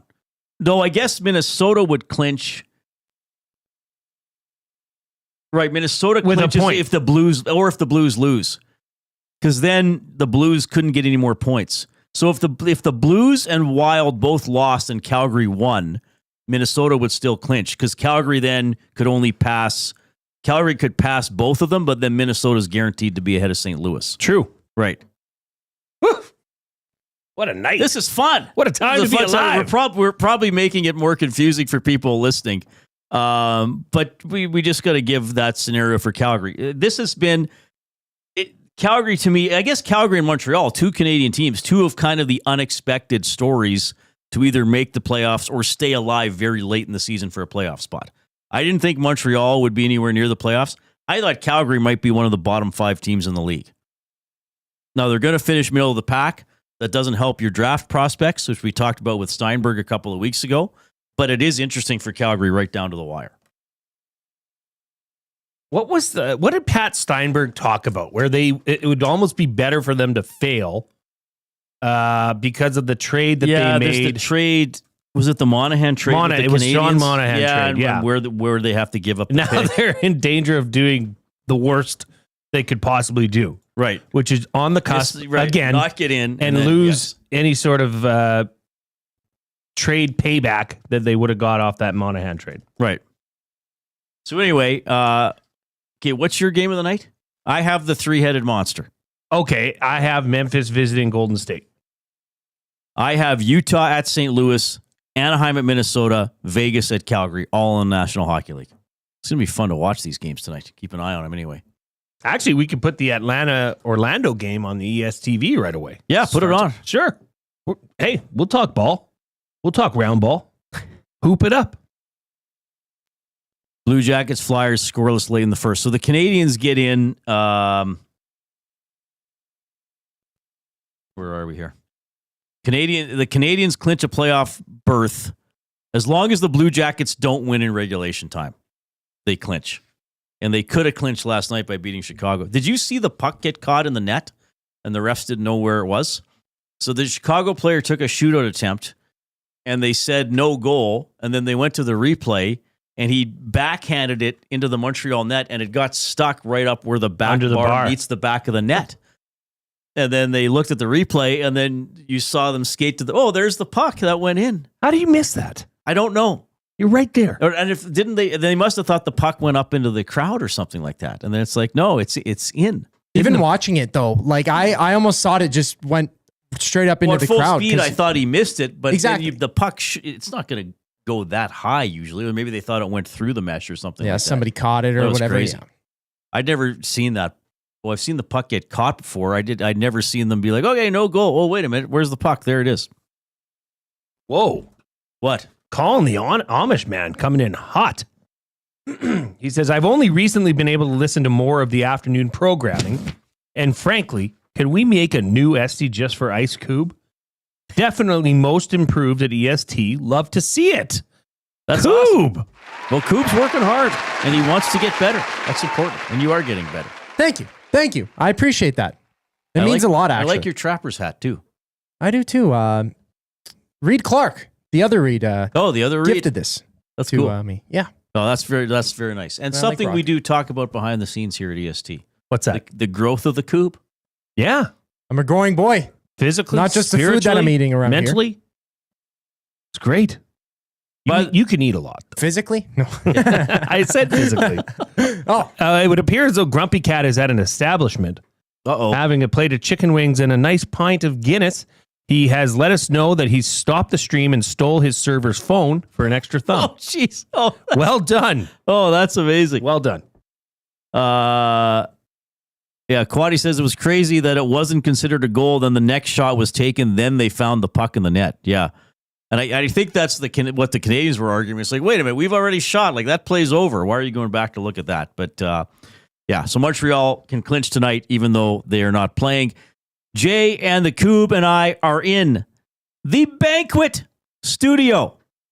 Strike up some fun at the Banquet Bar. Bowling, drinks, and a great time with friends. Get real, play hard at the Banquet. Okay, we'll keep an eye on the NHL scoreboard. We'll recap some of the Connor McDavid comments from earlier today, and we should have a double word of the day. We need a few more thumbs. Got some work to do. A little bit of work, but let's push there. Get off your thumbs. Need about thumbs. 15. Get in there and thumb. Here comes the Koob with the sports update.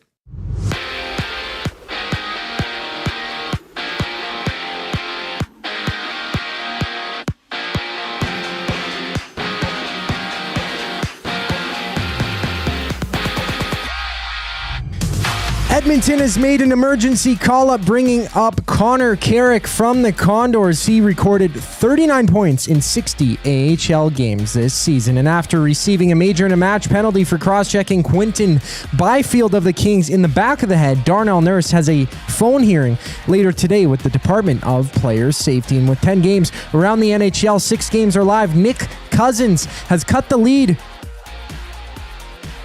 for the Blackhawks, making the Senators trail 2-1 to Chicago. Morgan Geekie has the game tied for Boston in their matchup with New Jersey, while it's scoreless in 2 games. Maple Leafs battling the Sabres and Philly hosting Columbus. All those games nearing the end of the first. And just getting underway, it's the Capitals and Islanders. Well, the Panthers and Lightning face off. And the MLB has 10 games underway. Jays trail 1-0 in the bottom of the second to the Braves. The D-backs hold the Marlins 5-1 in the bottom of the third inning, while the Nationals have the only run in their game with the Pirates in the bottom of the fourth. 2 games in NBA play-in action. Right now, it's the Hawks up 8-4 on the Magic early in that one. Later, the Grizzlies battle the Warriors. This sports update is brought to you by Find Edmonton, and Find takes your unused furniture and home goods to help those moving out of homelessness. Get donations picked up or drop them off free of charge. Visit findedmonton.com or call them at 780-988-1717. The final segment of the Reid Wilkins Show brings us back once we get back from break. I'm Zachary Kubusch, keeping you up to date. Get your fix every single game with the GCL Diesel Oil Stream pregame and postgame shows with Tom Gazzola and Hernan Salas. Whether it's breaking down the starting lineup, predicting key matchups, or diving deep into the game's biggest moments, Tom and Hernan are here to give you the best insight and analysis in the city. After the final horn, get the breakdown of every key moment, performance, and player reactions. It's your one-stop shop for all things game day. Catch the GCL Diesel Oil Stream pregame and postgame shows with Tom Gazzola and Hernan Salas, only on Edmonton Sports Talk, your clear choice for Edmonton sports. Looking for a winning strategy for your retirement? Contact me, Joaquin Gage at K4 Financial, where expertise meets dedication. I will always look for a careful approach to your retirement, ensuring your financial future is secure. From tailored strategies to clear, actionable advice, I'm here to guide you every step of the way. Don't leave your future to chance. Get in touch with me, Joaquin Gage, today at k4financial.ca or email joaquin.gage@k4financial.ca to start planning for a brighter future and a more secure retirement. Hi there. If you're like me, you like to picture yourself in luxury, even though there's absolutely no way you could afford it. And if you can, well, even better. Thankfully, I picture myself in something that is luxury, but still absolutely affordable, like the all-new Mazda CX-90 from Park Mazda. With the new luxury features like facial recognition settings and quilted detail Napa leather seating, I can pretend to be comfortable with all of my proper settings activated without even touching a button, thanks to Mitch Lewicki and the great staff at Park Mazda. I like to picture Mitch Lewicki as a ninja fighting off evil samurai. Park Mazda, your dealer for life in Sherwood Park off Y Road, parkmazda.ca. Your brand deserves more than just a whisper, it deserves a buzz. At the Hive Product Marketing, they specialize in promotional products that bring the buzz. From eye-catching giveaways to unforgettable keepsakes, they got the perfect products to make your brand stand out and get noticed. Visit the Hive Product Marketing and let them create the buzz your business deserves. The Hive Product Marketing, the official merch partner of Edmonton Sports Talk. Visit them online at thehiveproductmarketing.com.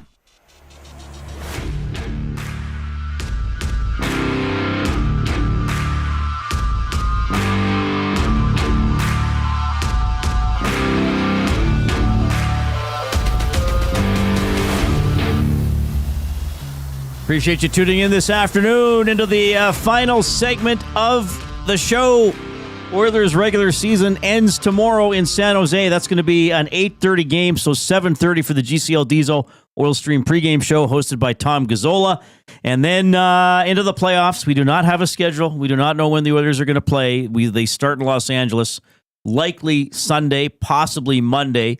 Saturday, the Lakers have a playoff game. They're playing Minnesota, right? The T-Wolves. So, and given that the Kings play on Thursday against Calgary, highly unlikely there would be a game on Saturday. So that's what we can tell you. I'm going to tease this because I don't know how much I can actually say. Okay.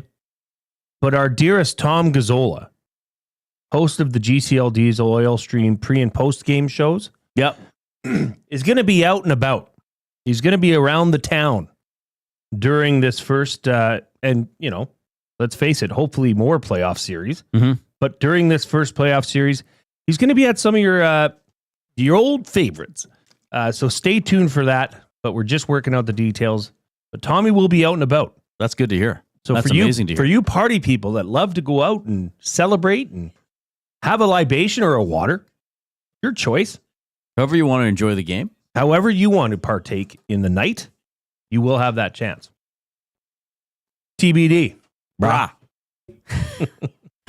Appreciate everybody taking in the show, participating. If you just participate as an audience member, that's fine. If you email Reid at EdmontonSportsTalk.com, Jay at EdmontonSportsTalk.com, we're happy to get those. The River Crew Resort and Casino inbox is 780-218-9999 for your text messages. And if you enjoy the video element of the show on YouTube, thank you. You can jump into our chat there, the nasty chat, and converse more with each other than with us, really. And give the show a thumbs up as well. We need a single digit to get to 155, which would be pretty good. People are now correcting you. He didn't tell you about Jay, this. You're not breaking anything, Jay. Yeah, I am. You just don't know it yet. How's that feel, Uke? Yes, I think there's something that... Get out of our office, Uke. So the home game stuff was announced. Yeah. That he's at the Ice House. Yes. And I'm going to go there for post-game hits. Yep. Maybe those will have something attached to them. Well, there's always away games, Reid. Oh, right. But I'm saying maybe my post-game appearances will have something attached to them. They and will. then maybe there's away games for Tom. There's just so much coming down the pipe. Yeah. So just saying. Just saying. I'll quote Stoff here. You don't know what you don't know. Yeah. All right. Connor McDavid skated today at the downtown community arena, asked about the last few weeks for the Oilers. Unique, obviously. Kind of unprecedented for our group. We've had a great string of health here for a long time.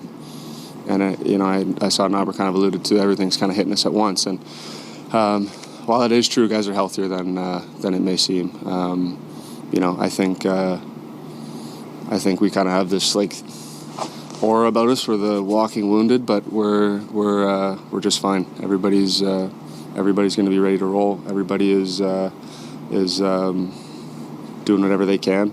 I don't like this whole notion that we're the walking wounded here. We're ready to roll. And then McDavid was asked to expand on that. I just don't like the theory that people are counting us out. We're a great team here. Bumps and bruises along the way, obviously, but we're a dangerous team when we're rolling and we're healthy, and we are healthy. I think you'll see that over the next little while, and looking forward to showing that. Well, we'll see. We'll see. Again, I think kind of defiant words from Connor McDavid, the suggestion that the team is more ready for the postseason, both mentally and physically, than might be some of the discussion around the team. I'm just glad we're finally going to find out. Put this to bed. Let's get going. Let's get the playoffs started on the weekend at some point. 780-218-9999, the River Crew Resort and Casino inbox. We can do a word of the day. We're 5 thumbs away from a double word of the day. And sometimes the thumbs leak in after the fact. So I think we can probably do a double. But if you were going to thumb us, don't stop. Still give us the thumb. The word of the day with Reid and Jay. Oh, I'm sorry. Did I break your concentration? What do they got to say? Say what again? Say what again? I dare you. Let's find out. English, do you speak it? Then you know what I'm saying. Let's go, girls. Okay, first word of the day. Man, I got a tickle in my throat. He's got a tickly throat. Jason Milne, gonna tickle it up. You gotta have your coaching voice ready. Let's go! You know what would be great if there was a kid with the last name Jablonski on your team? Oh, no. Then you could have me out as assistant coach just to coach him. I said an 8-yard out, Jablonski, not a 9. Cut it off at 8. Did you not look at the route tree, Jablonski? I looked at the tree at the end of the schoolyard. That's not the one!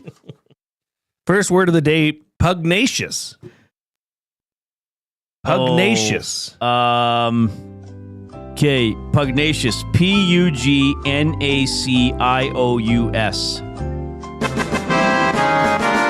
Pugnacious, I believe.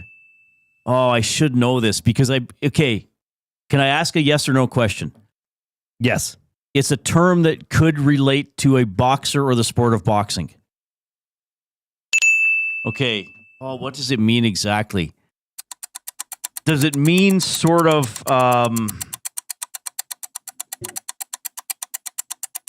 oh man, like would you like me to use it in a sentence? No, I want to try. Does it mean sort of beat up yet resilient? No. Oh crap. What does it mean? I can't. Sorry. Okay, you can use it in a sentence, but I'm losing points here as we're going. There's one pugnacious member on the committee who won't agree to anything. Oh, like combative and stubborn? Okay, so I'll take a quarter, I guess. So that's 1.25 out of a potential 2 on the first word of the day. I don't think it's worth a half, is it? No. Because I needed You needed the like word. I was very, very general. I could give you 1.3. I was in the right galaxy, but not the right solar system. Correct. But at least I was in the right universe. The second word of the day. What, Koob? I like that analogy. Thanks, buddy. Thanks. Good word use. The second word. Did you see what Dusty Nielsen just posted in the Nasty Chat? Wow, he's going to have to start submitting his own words. Whoa, dude. Wow, that's a challenge. Good for you. He says, what is this, elementary school spelling? It would be awesome if he's like... If you would have spelled it wrong. Yeah, purposely misspelled elementary. Oh, my goodness. I was around, Dusty. Good to hear from you. Oh, yeah, he golfed. Yeah, crazy. Well, we now have 156 thumbs. Over or under Dustin's score? Hi-oh. Well, this isn't the Koob. I mean, he's only one golf show in yet, so. Do we want to get right? Second word of the day, schroff. Schroff. Schroff? Schroff. Okay, I always write down what I think it would be, and then I write down other possibilities. Schroff. I have not heard. Don't overthink it. Well, but even that gives me a couple different possibilities. Okay, I'll Trust your gut. I'll just go with what I wrote down first. SCHROFF. One F.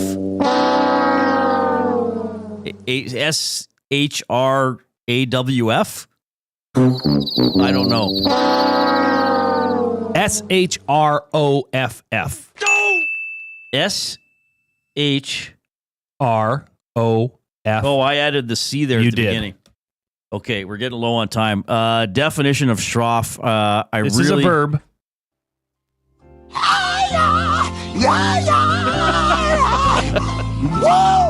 Whoa! David Lee Roth can tell you what he thinks. I will say it is to peel away dead skin.